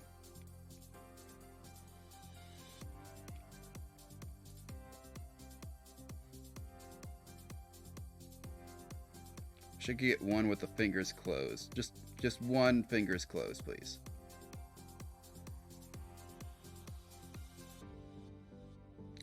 You know what? Beggars can't be choosers. I'll just take this picture right here. It's fine.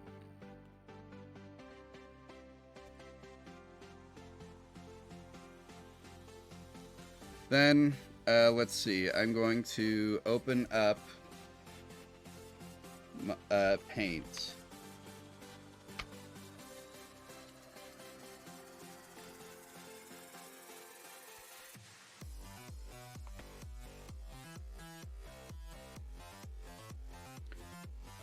All right. So now, prepare for screen switching.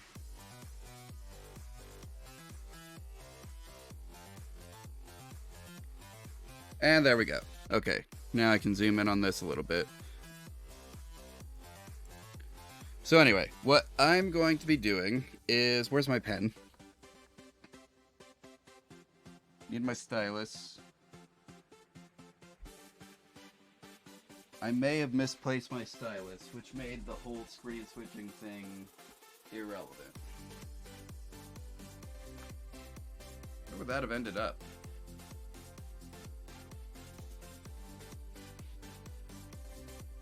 See, this is why you never clean your table, guys. You lose things. Well, here's the base that it sits in.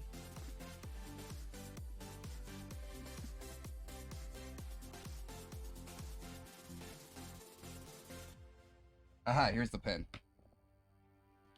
Yep, moral of the story, never clean your desk. Ever. That's definitely the takeaway from this. So anyway,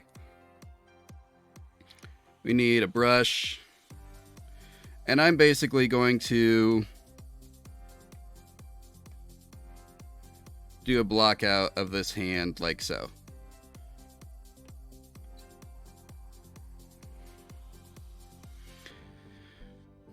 And I may as well show the thumb. So the way this will probably work so that we can articulate that on the off chance we need to is kind of like that.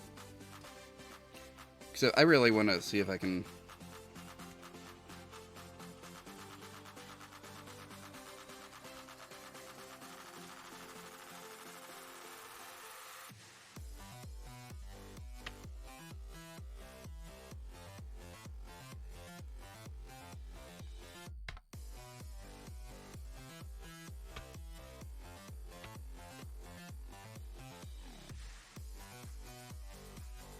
Aha, here we go. This is what I need.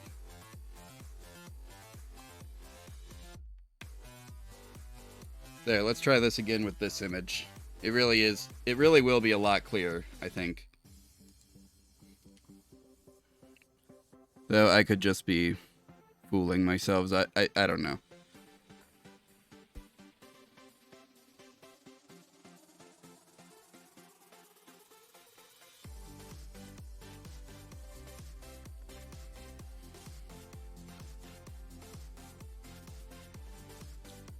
Yo, what the heck?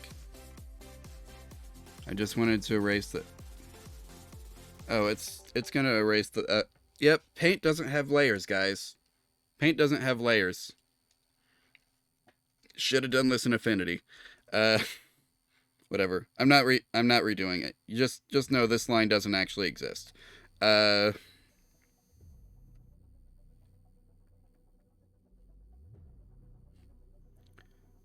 So anyway, now we have... Nope. I want the brush, I guess.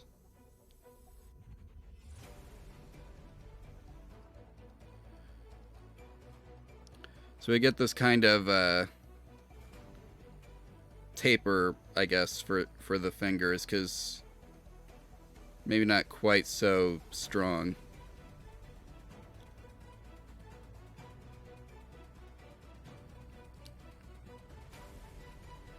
Then, of course, we have our thumb over here, which will be its own, I guess, 2 meshes probably.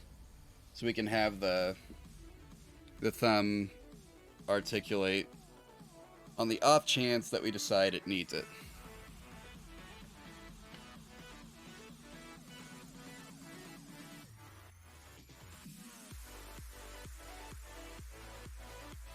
So anyway, let's go back to the other screen now.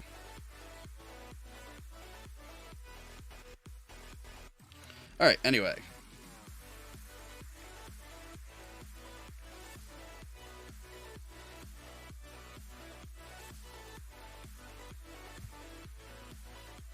Let's go ahead and make that hand.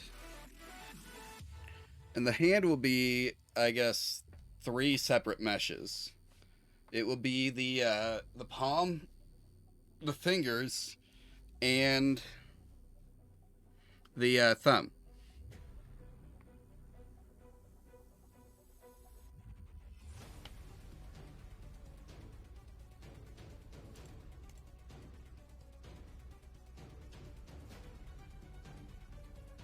Gonna go ahead and turn the torso back off.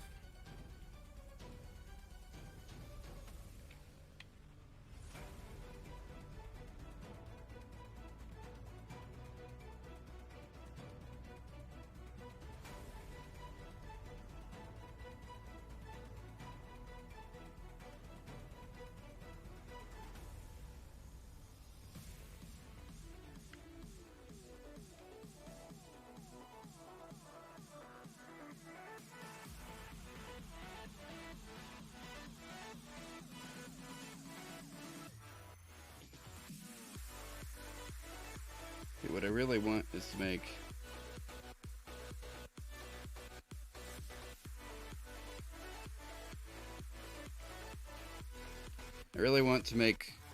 the upper arm the parent of the lower arm.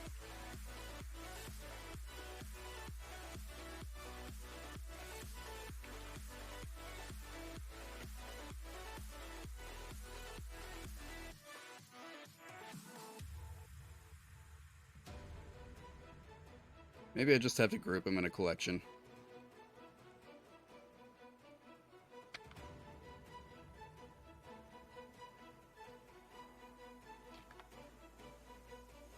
We'll just call the collection Arm L. Then when I select Arm L... No, I really do have... Man, that's useless.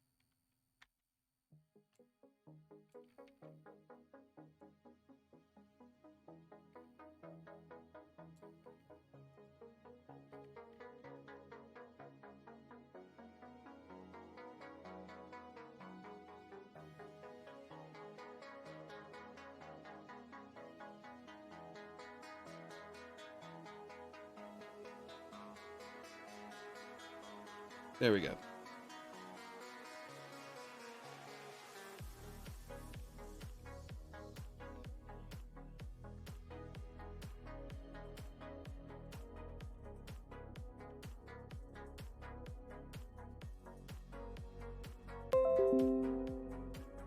Oh no, the stream went down.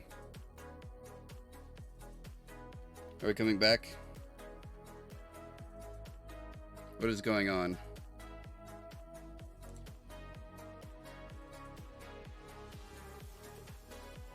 This is odd. My,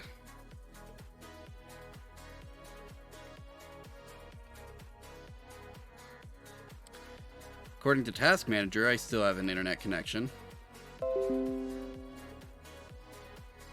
Hello? Testing. Are we back?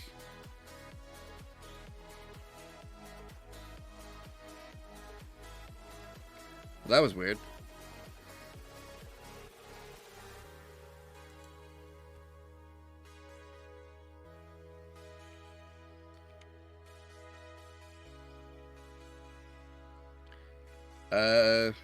I guess I should check on YouTube, because some weird stuff sometimes happens when YouTube goes down. Treats it as like a new stream.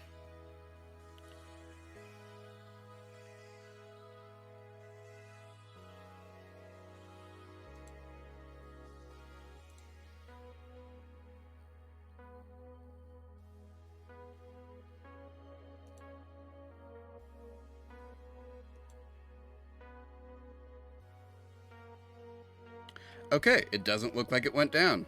That's good.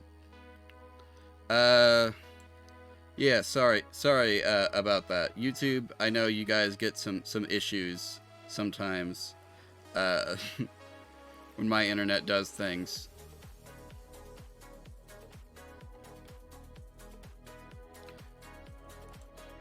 Oh, hey, welcome back.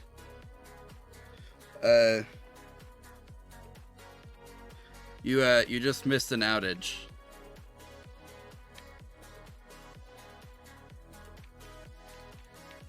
I don't even think I'm working on the correct axis here, but whatever. Anyway, I'll figure out the hard way if I'm doing this right or wrong. Luckily, it's not going to be too hard to just rotate everything if I select it all at once, rotate, and then delete history. Anyway, object mode. Let's create cube.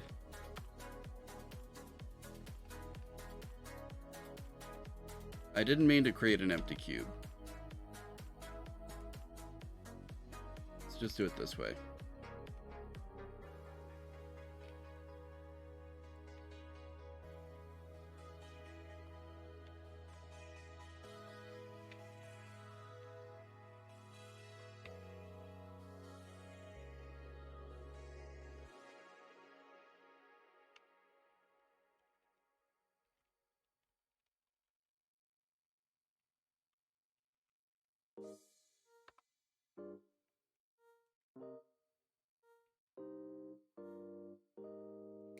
So anyway, what's new?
Anything exciting going on for anyone else, or?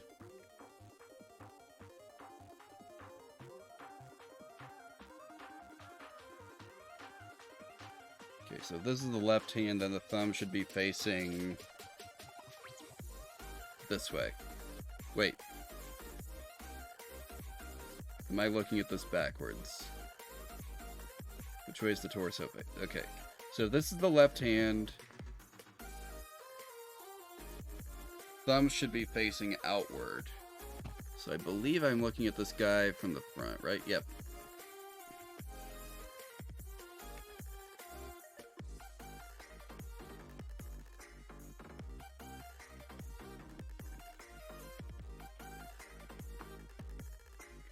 Oh, you're a medical insurance agent?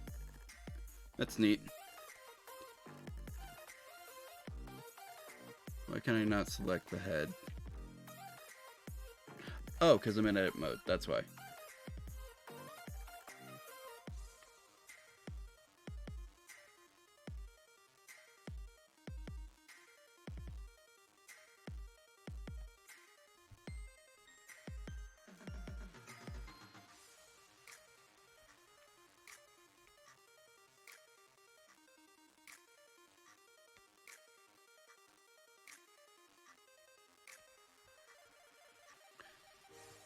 And I'm also looking at this hand upside down. But the point is, if it's going to be a left hand, then it needs to be thumbs out when I'm facing this way.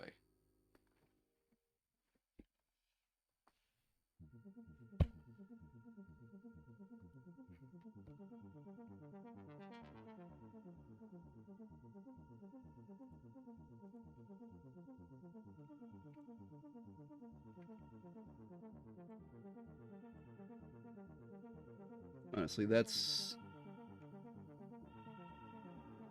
I'm gonna go back into edit mode real quick and I'm gonna bring this in a little bit.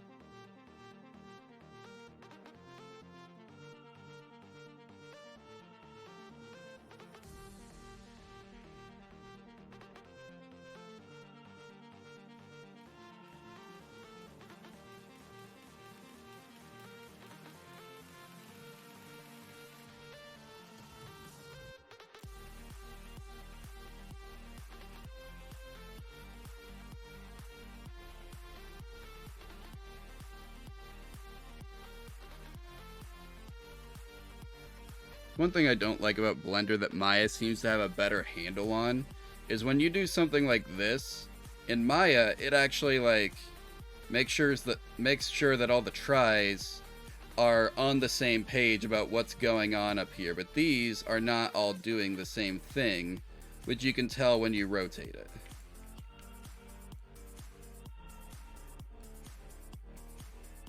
So like it's making up the tries as it goes, basically.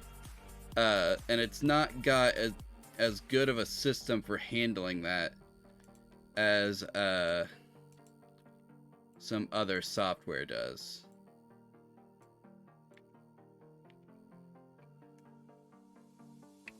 But the other software costs money, so this is what we got.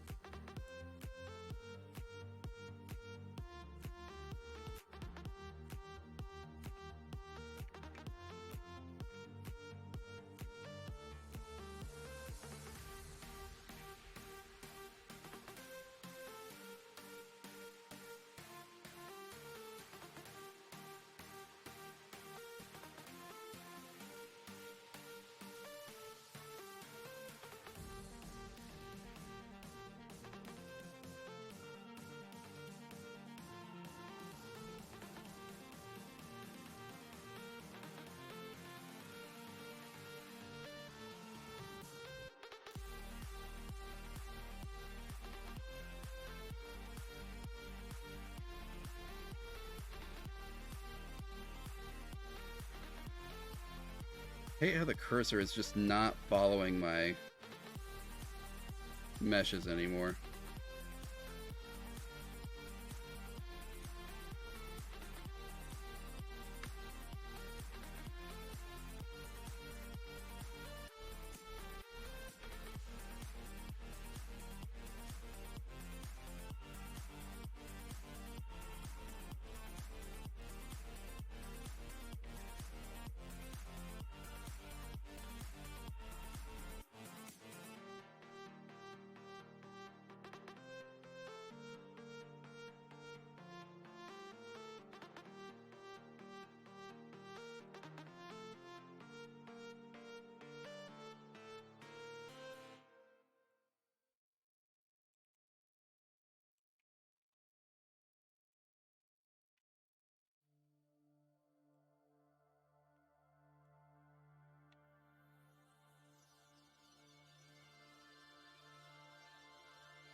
I just put this in edit mode.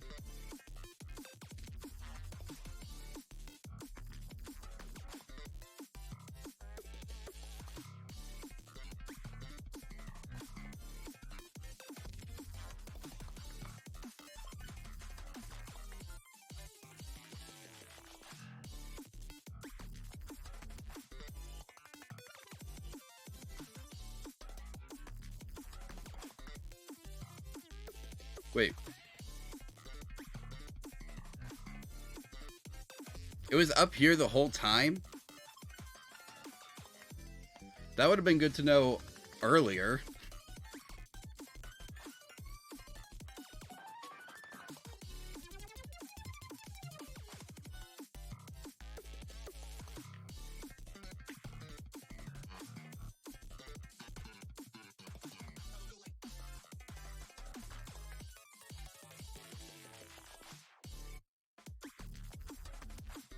We don't want the thumb actually to be as wide as the rest of the hand. It needs to be a little bit thinner.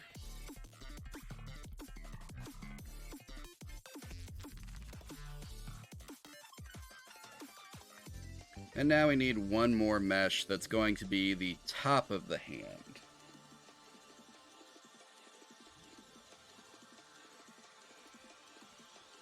So let's add one more cube here.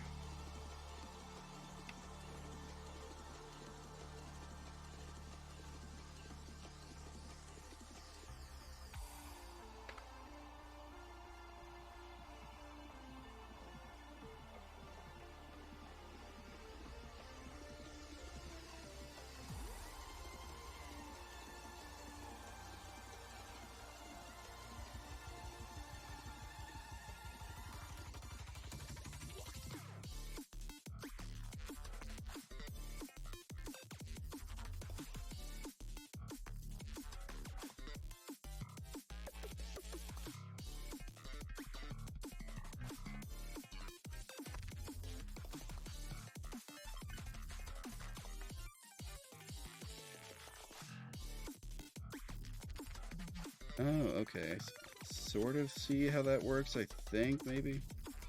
I'll have to try it later to confirm, but whatever. We don't need to do that right now. Now let's go back into edit mode. Subdivide. And I'm going to turn up the smoothness just a little bit on that.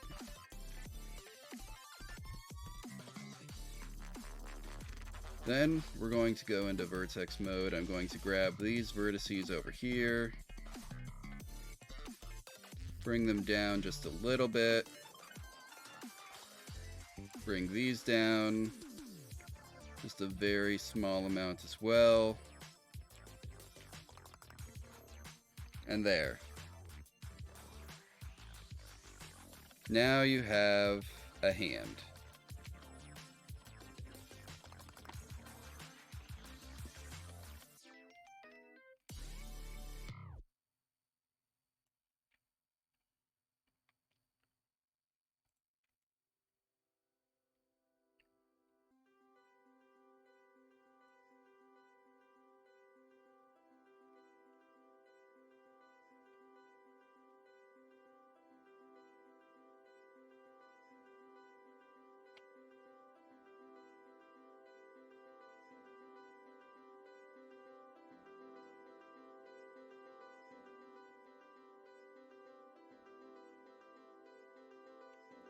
Alright, let's turn back on all of our stuff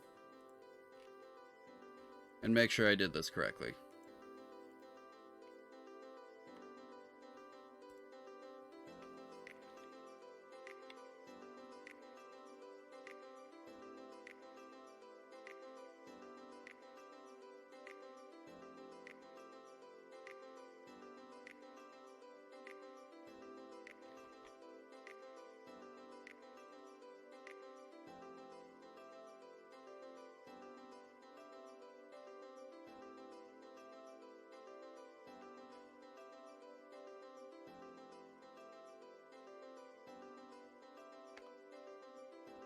Nope.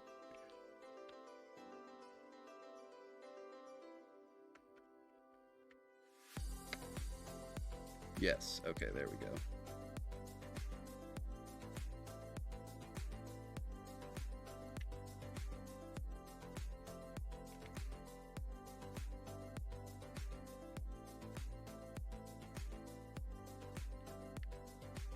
Hand might be a little big, but I don't think it's a huge deal.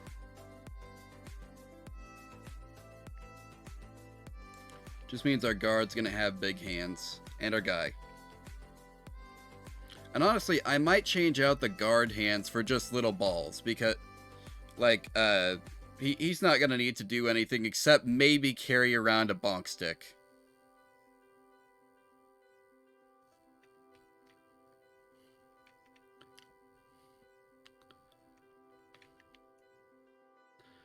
But our guy, he's gonna need his hands, and they're gonna need to be visible so that you can tell he's putting in the effort to do the, like, freaking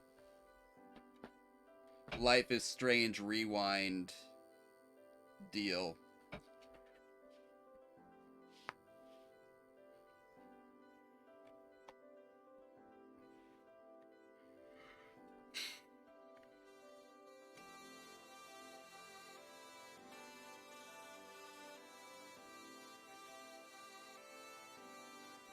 Now I can just copy these.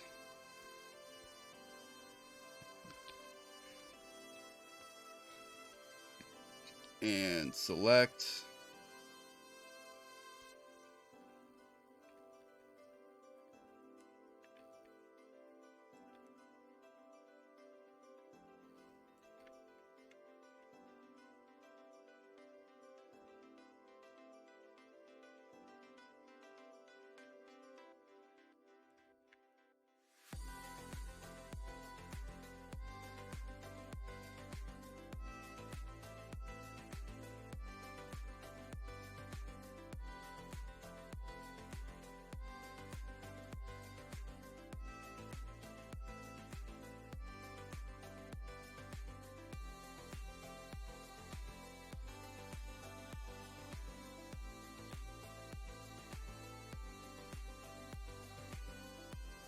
How do I switch to orthographic view?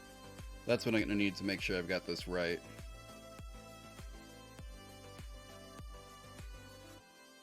Is it one of the number pad things? How do I switch to orthographic view? That's what I'm going to need to make sure I've got this right.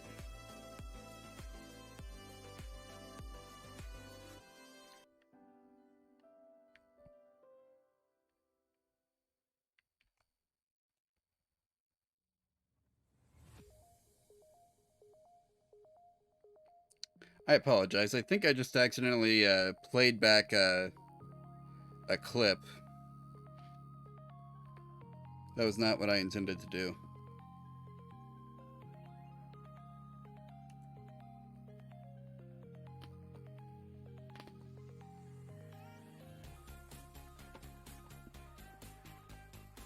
Let's see. Can I access this via...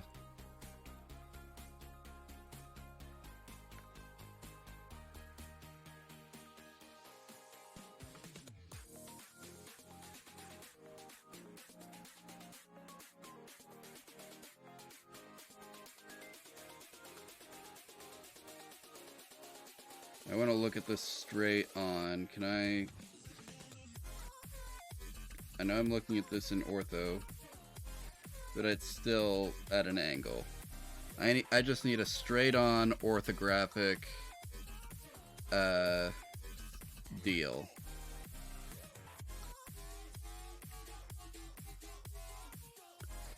Can I do that from here maybe? Or what about view? Viewpoint, front. Oh, hey, I do have this sideways. Okay, you know what? While we're here, I'm just gonna... Also, I gotta...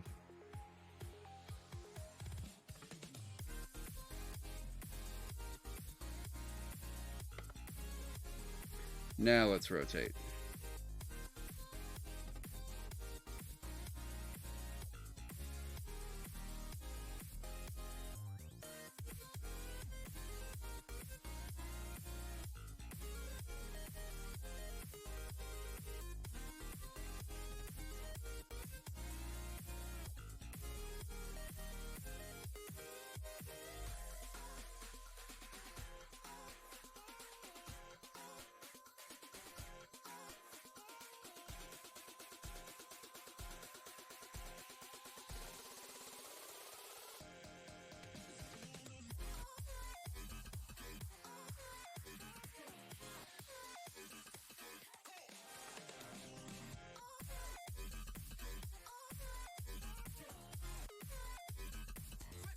Okay, so we're basically rotating this negative 90 degrees.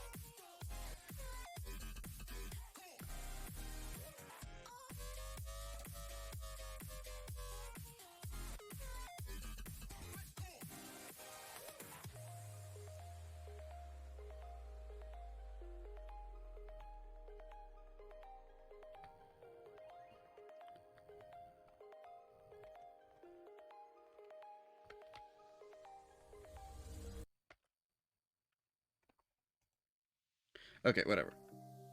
For now, let's do... There. Okay, so we're looking at this guy from the right.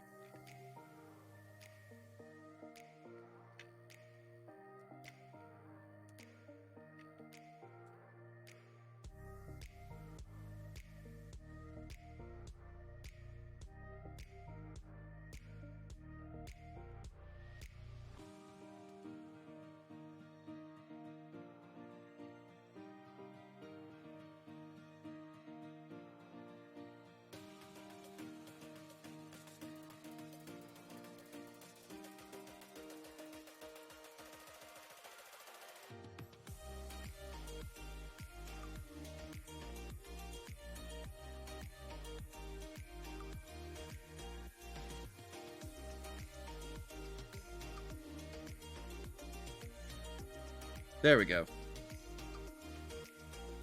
Okay, now let's look at this from the front.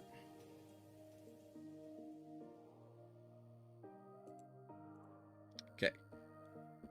Now I need to remember what I was doing and why I wanted to look at this from the front.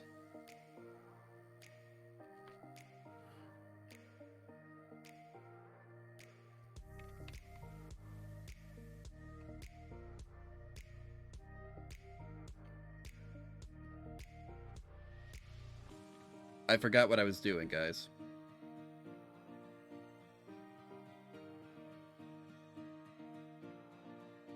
How many polygons are we?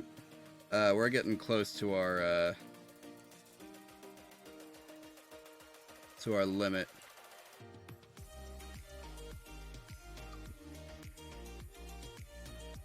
Might have to try and make the legs one mesh.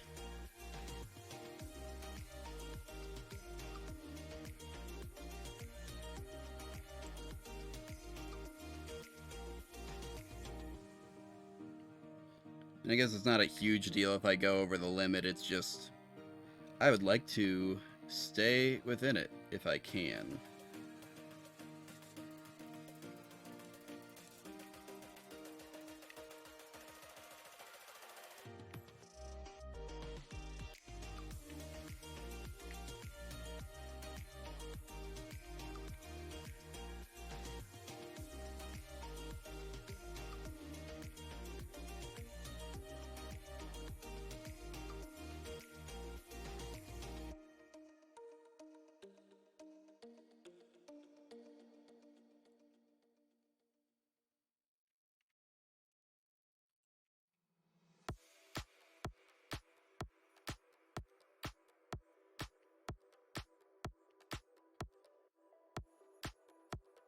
Okay, I'm sorry. I'm not with it at the moment, apparently.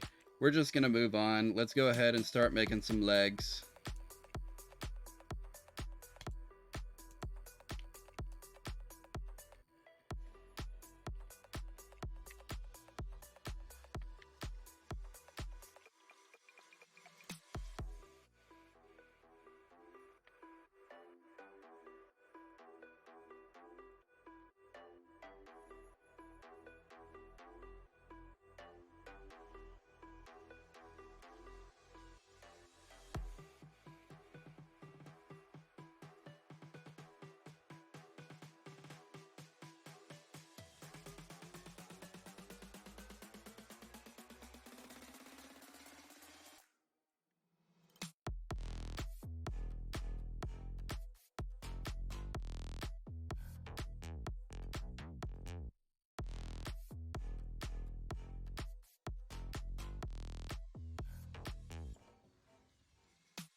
Okay, let's look at our people again.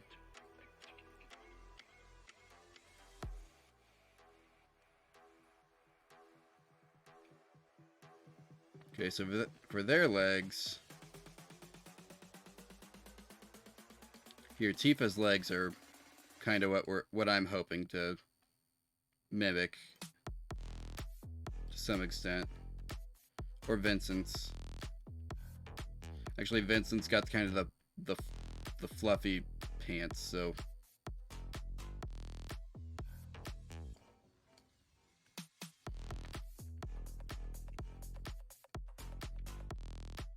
Anyway, so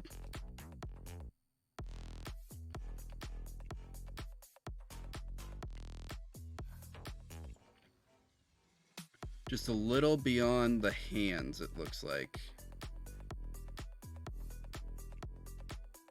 is where the knee.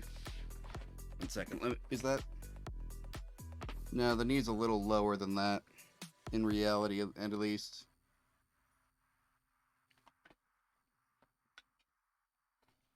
Every once in a while, you can use yourself as a reference. It's okay. If something doesn't feel right, you can tell.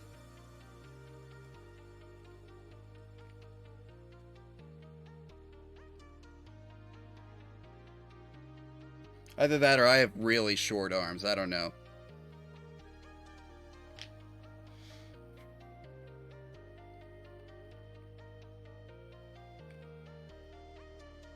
Could also just be that our guy's hands are massive.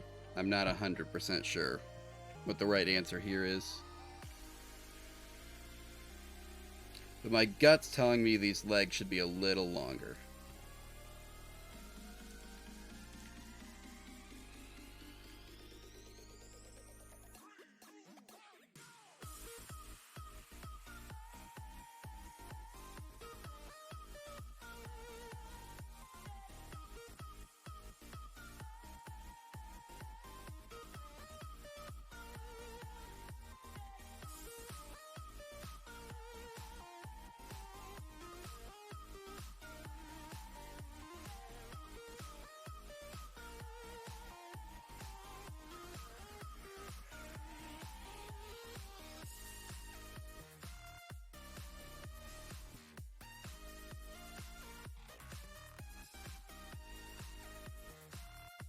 Oh, there we go.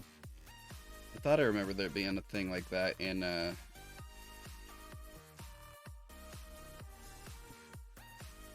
if we got... That's about right, I think.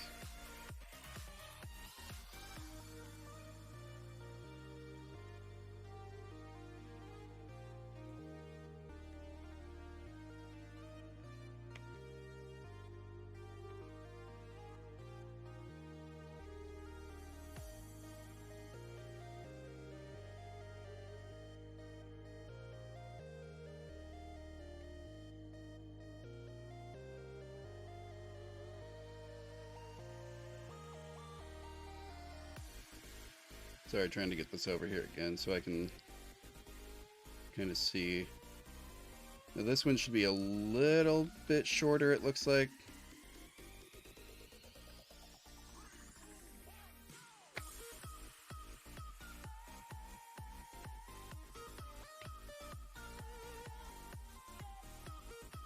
Not by like a whole lot, but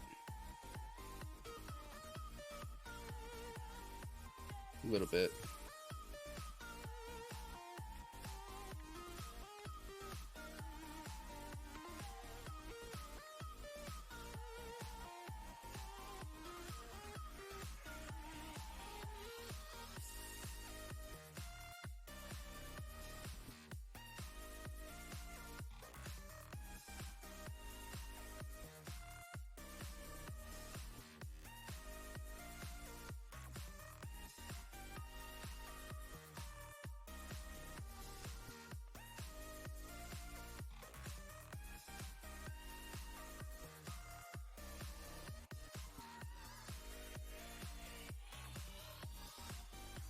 Alright, then we need a foot.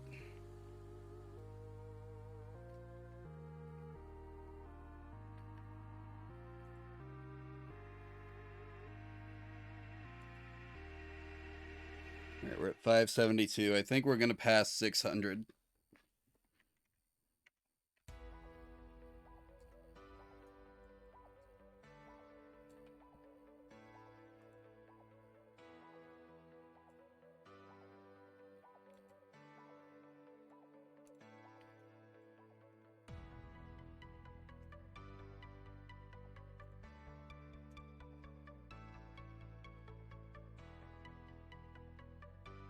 And then a foot's pretty simple. We just need to do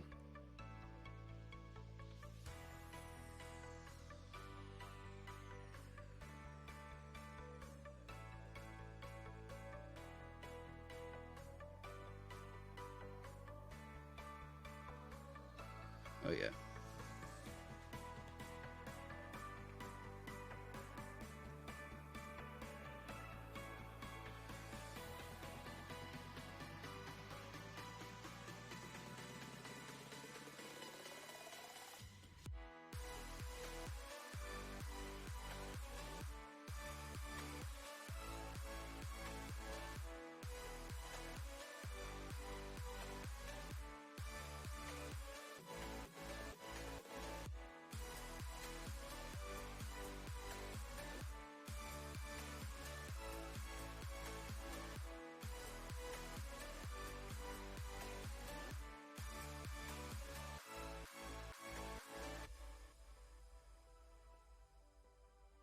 Yeah, that's a pretty good shoe.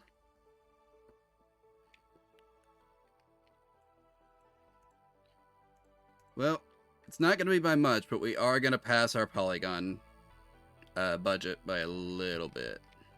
There's probably some areas I could go through, clean up, take out some polygons, and you wouldn't even notice. I might do so. But for now, let's just duplicate collection. Now we have our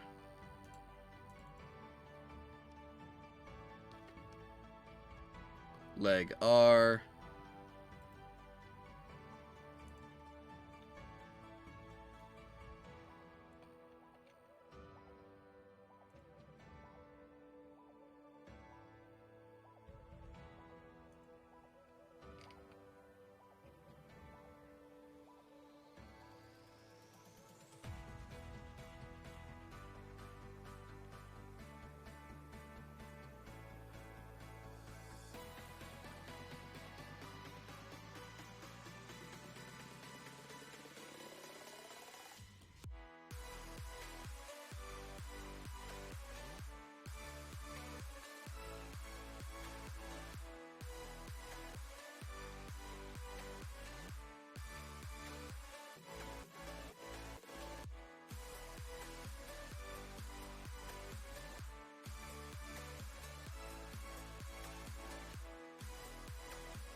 Alright. So we kind of got our guy now.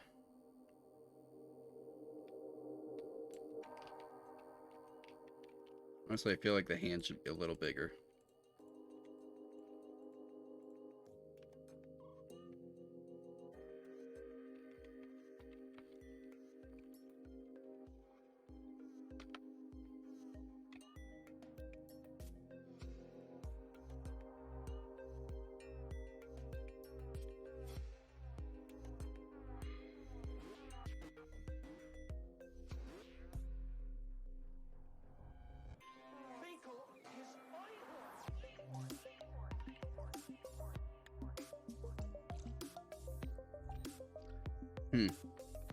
Apparently the body and head got off-centered a little bit.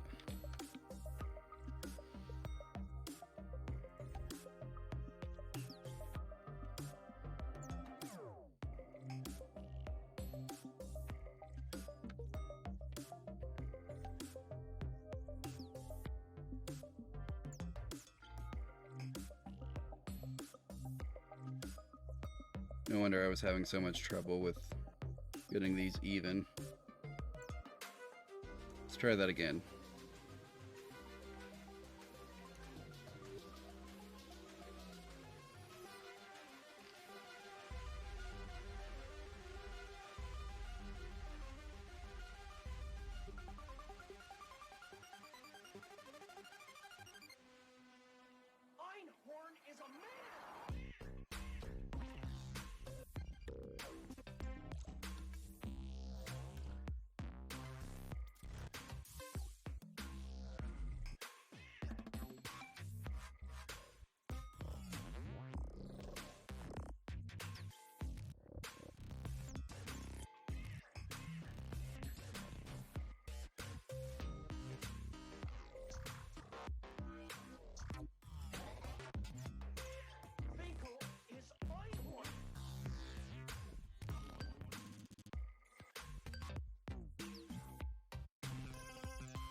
All right. So, we got a guy.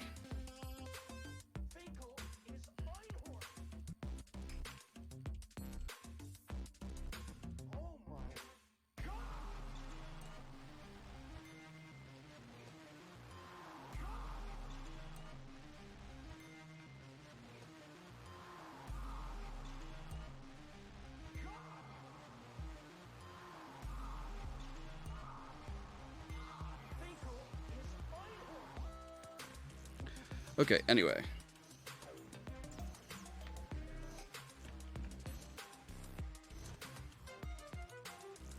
So,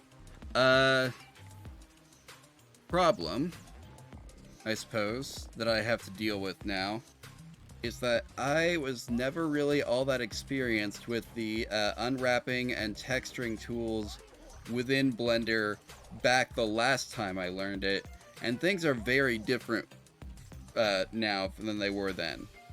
Like, I couldn't even find a simple blend material earlier. Or Lambert.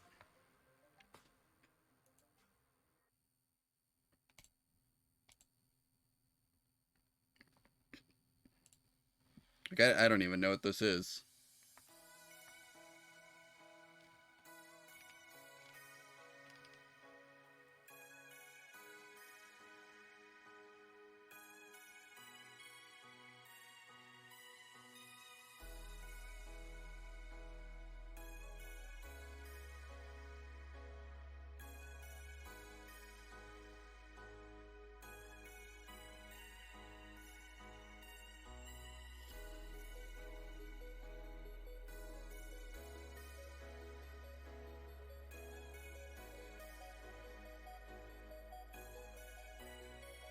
Make his head real metallic if we want to, I guess. But I don't think we want to.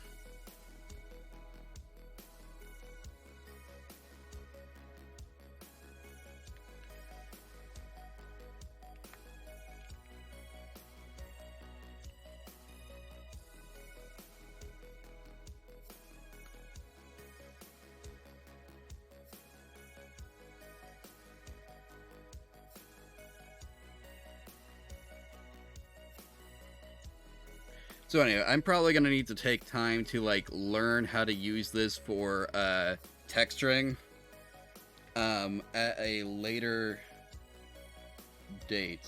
Why is this... Why were we animating? I don't want to animate. So anyway,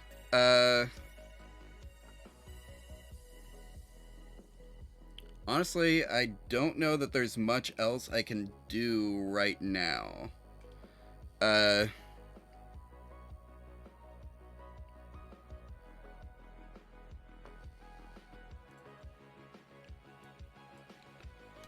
don't even know if I have... Yeah, I don't even have a UV layout installed on this computer, so I can't, like, unwrap what I've got.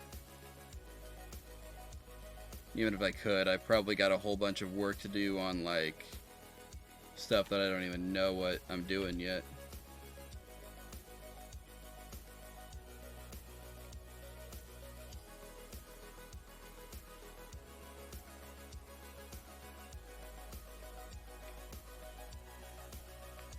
But anyway, I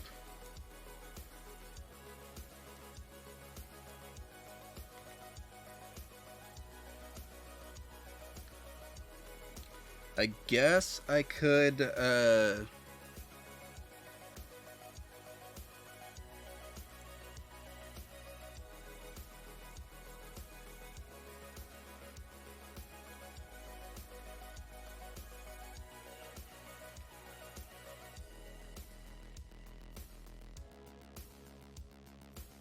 gonna go ahead and save this as,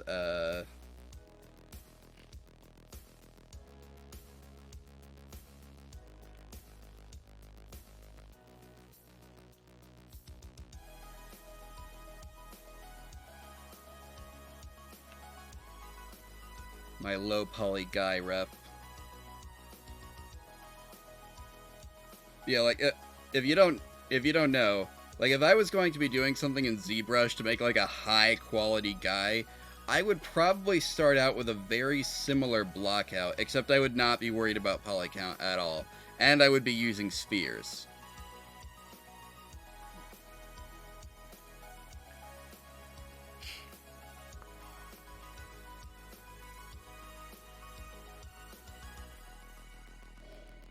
Excuse me. Instead of cubes for my starting points.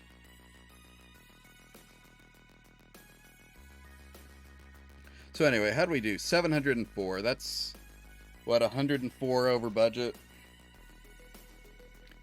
I was kind of worried it would be a little higher than that when I was getting close to done with the hands. But anyway, so...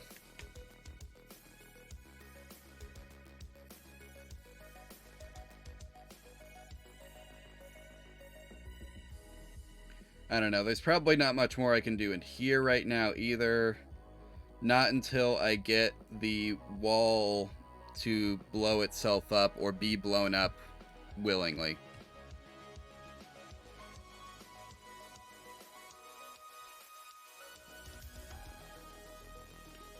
So I don't know, I've got a break in 20 minutes.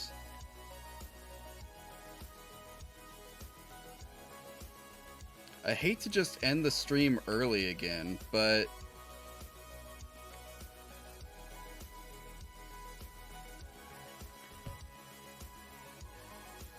Well, when I come back Thursday, if I still haven't figured out how to make all this stuff in here work, then I will probably do an art stream of some kind.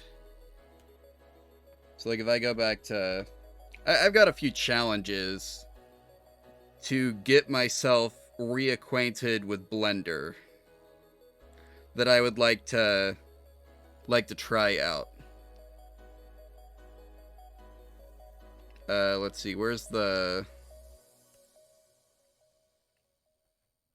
I've got some stuff to set up to do this, so I, like, controls, chat commands... stuff that I have to program into, or not program, but, you know, set up so that the Streamlabs chatbot will tell us what we need to know. But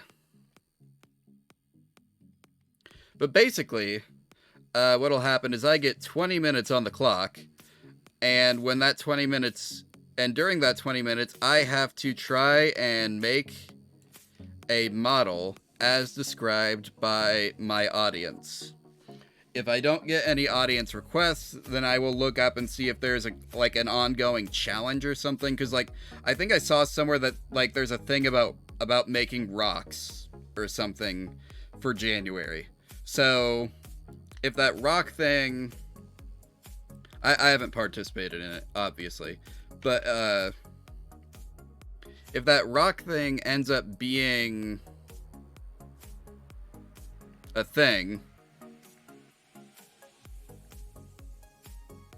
Hey, wait a minute. I just had a thought. There was a thing I could do when I added a something else to a scene. Oh my... I can. I can just save my post-process volume as a blueprint.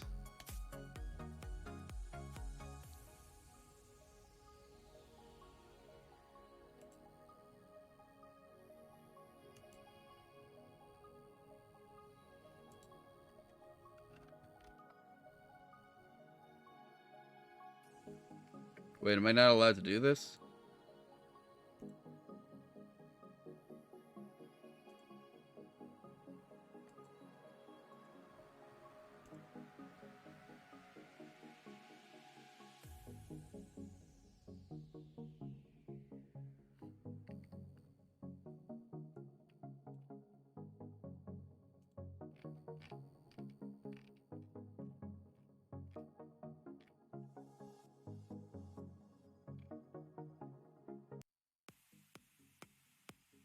Okay, so let's see.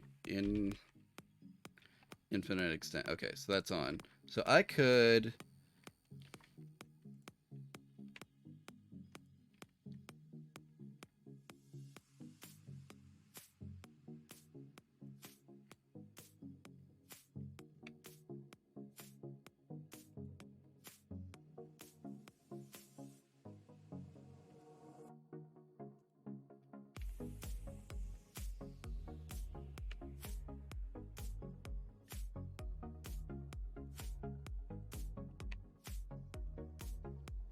And I could just re-add the...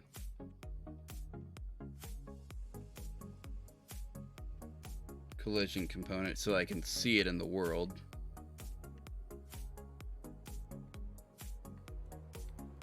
And yeah, okay.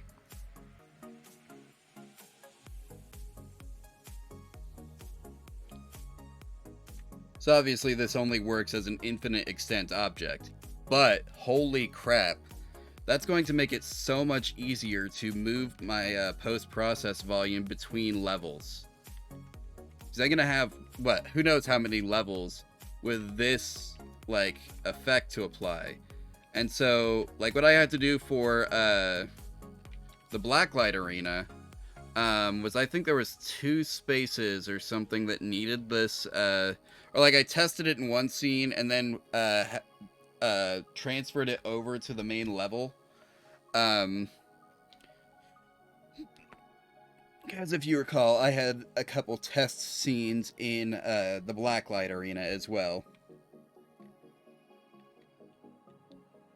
But anyway, so these test scenes,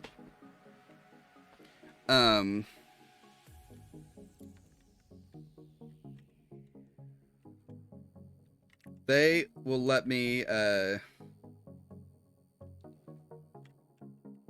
do some things, I guess.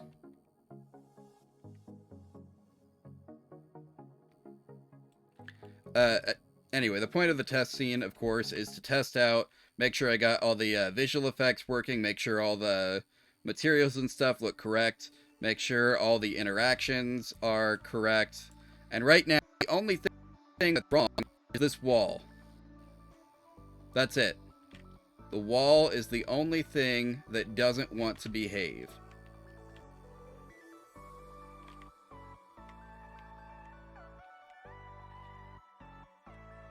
And no, that's not what's supposed to happen, in case you were curious.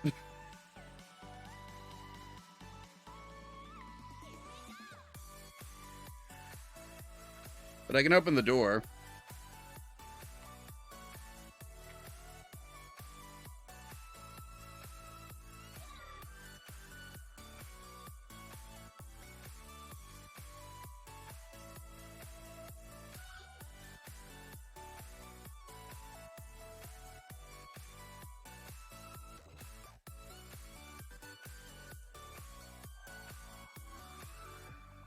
Wait, that's... So we can make the door open at least. That's it, but still, that's something.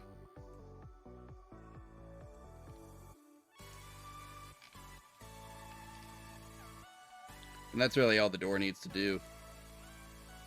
You know, I'm amazed. Like, I've managed to, I know creating a timeline that would loop is no better than creating an event tick, so, like, I don't get why people recommend it, but it is amazing how many things you can take off event tick by tying it to timeline behavior.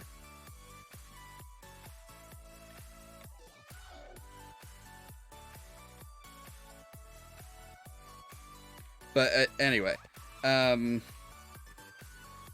so yeah, I kind of think this here is probably where I'm gonna have to call this one quits today. But I'll be back Thursday, and I'll either be playing games then. Probably not playing games. Probably okay. Here, let me just describe what I'm going to be doing in detail. I think I've done this before, but whatever. I've got 9 minutes, and so I'm going to be getting back into the swing of doing 3D design, because I've not done my own 3D design since 2019, I want to say.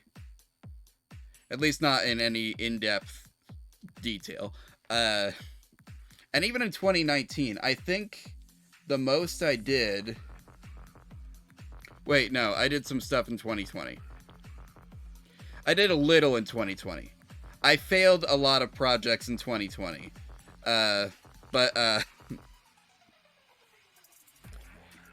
Anyway, so in 2020, it's been at least a year since I've done any, like, real 3D modeling. And at the same time, I'm losing access to Maya pretty soon because I've graduated. And so I've got to... I got to deal with that.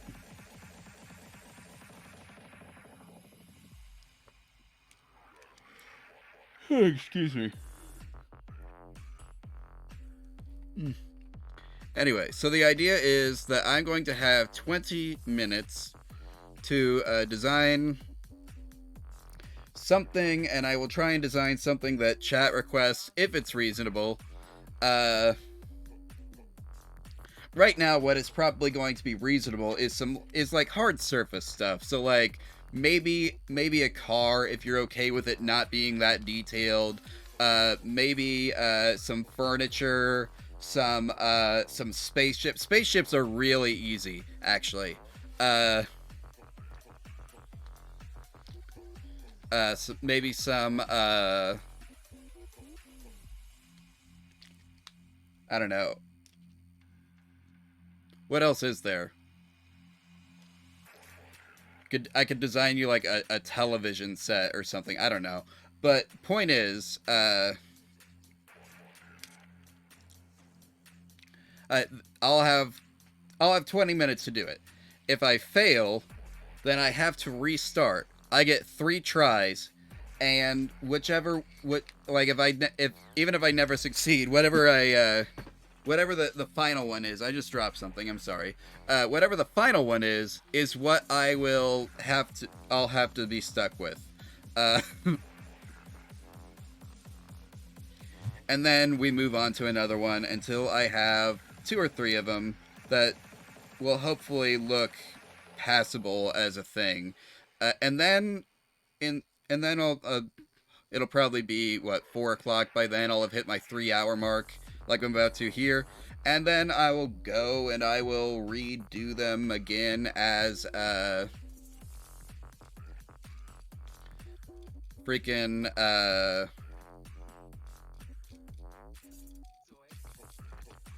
heck, like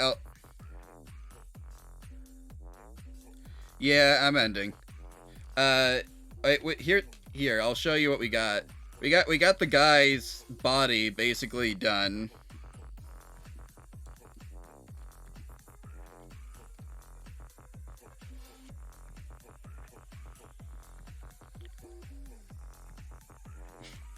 Okay, so you saw the full Roblox boy. Honestly, that's offensive. He's not a Roblox boy. He's way better than that. But anyway, so the idea is, it's basically that. I get 20 minutes to do it. I fail. I have to restart. I get 3 tries. Whichever one is the last one is what I have to work with next.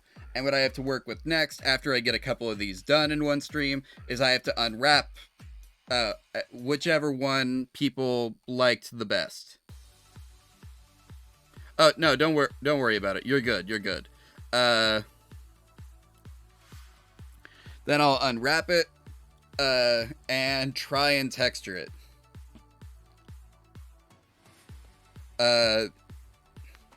And same rules will apply to the unwrapping. We'll only do one, so that will leave me then 2 hours to try and texture it, hopefully, if everything stays on track.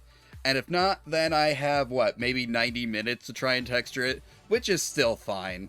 It's worse, actually. It's much worse. But, yeah, I'll know I have that going in. So, it's not a problem.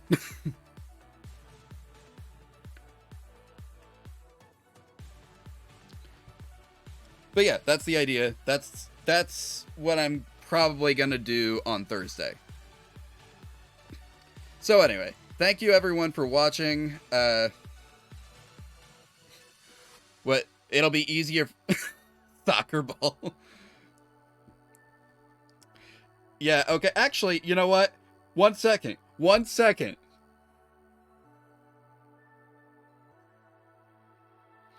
Freaking,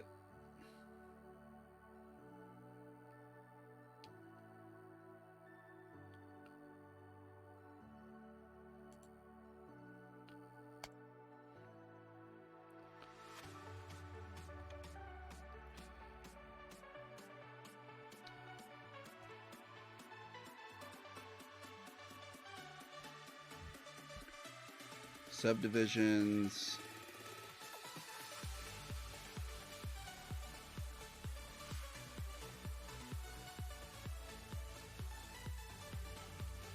Yeah, let's make this easier to see.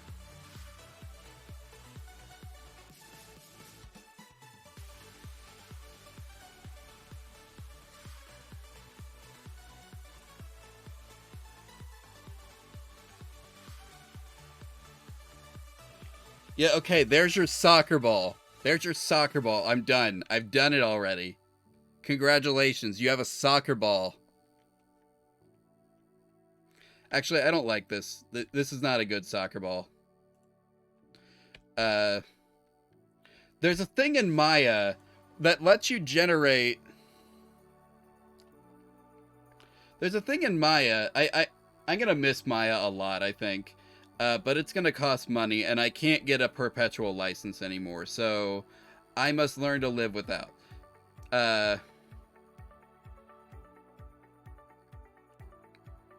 But there was a thing I could do in Maya where you could basically generate a sphere and you could determine how many faces each of the sides had. So, like, if you wanted a soccer ball, you want it to have that, what is it? Or you can determine how many edges each of the faces had. So, like, for a soccer ball, you want, I'm getting a picture of a soccer ball. Come on. Come to me. There we go. Okay. So, for a soccer ball, you want, like, this, like, what is it? This hexagonal pattern. So, you could just make a freaking...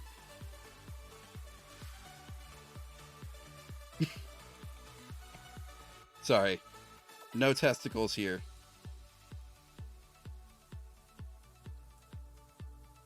Anyway, so you could just, like, generate a sphere that would have had that hexagonal pattern.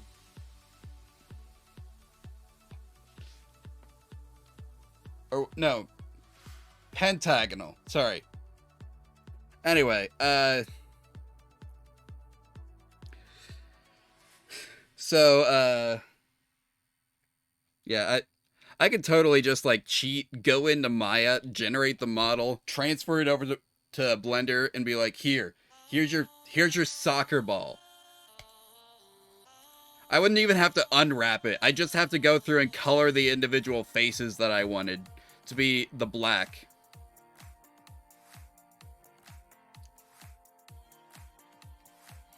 Though honestly, creating this kind of pattern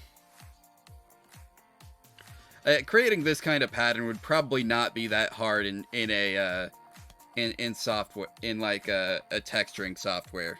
So anyway, yeah, it's 4 o'clock. Thank y'all for watching. You've been a wonderful audience. Very non-judgmental. I don't know if that's a good thing or a bad thing, all things considered, but you did it. So yeah, I will see you Thursday, probably.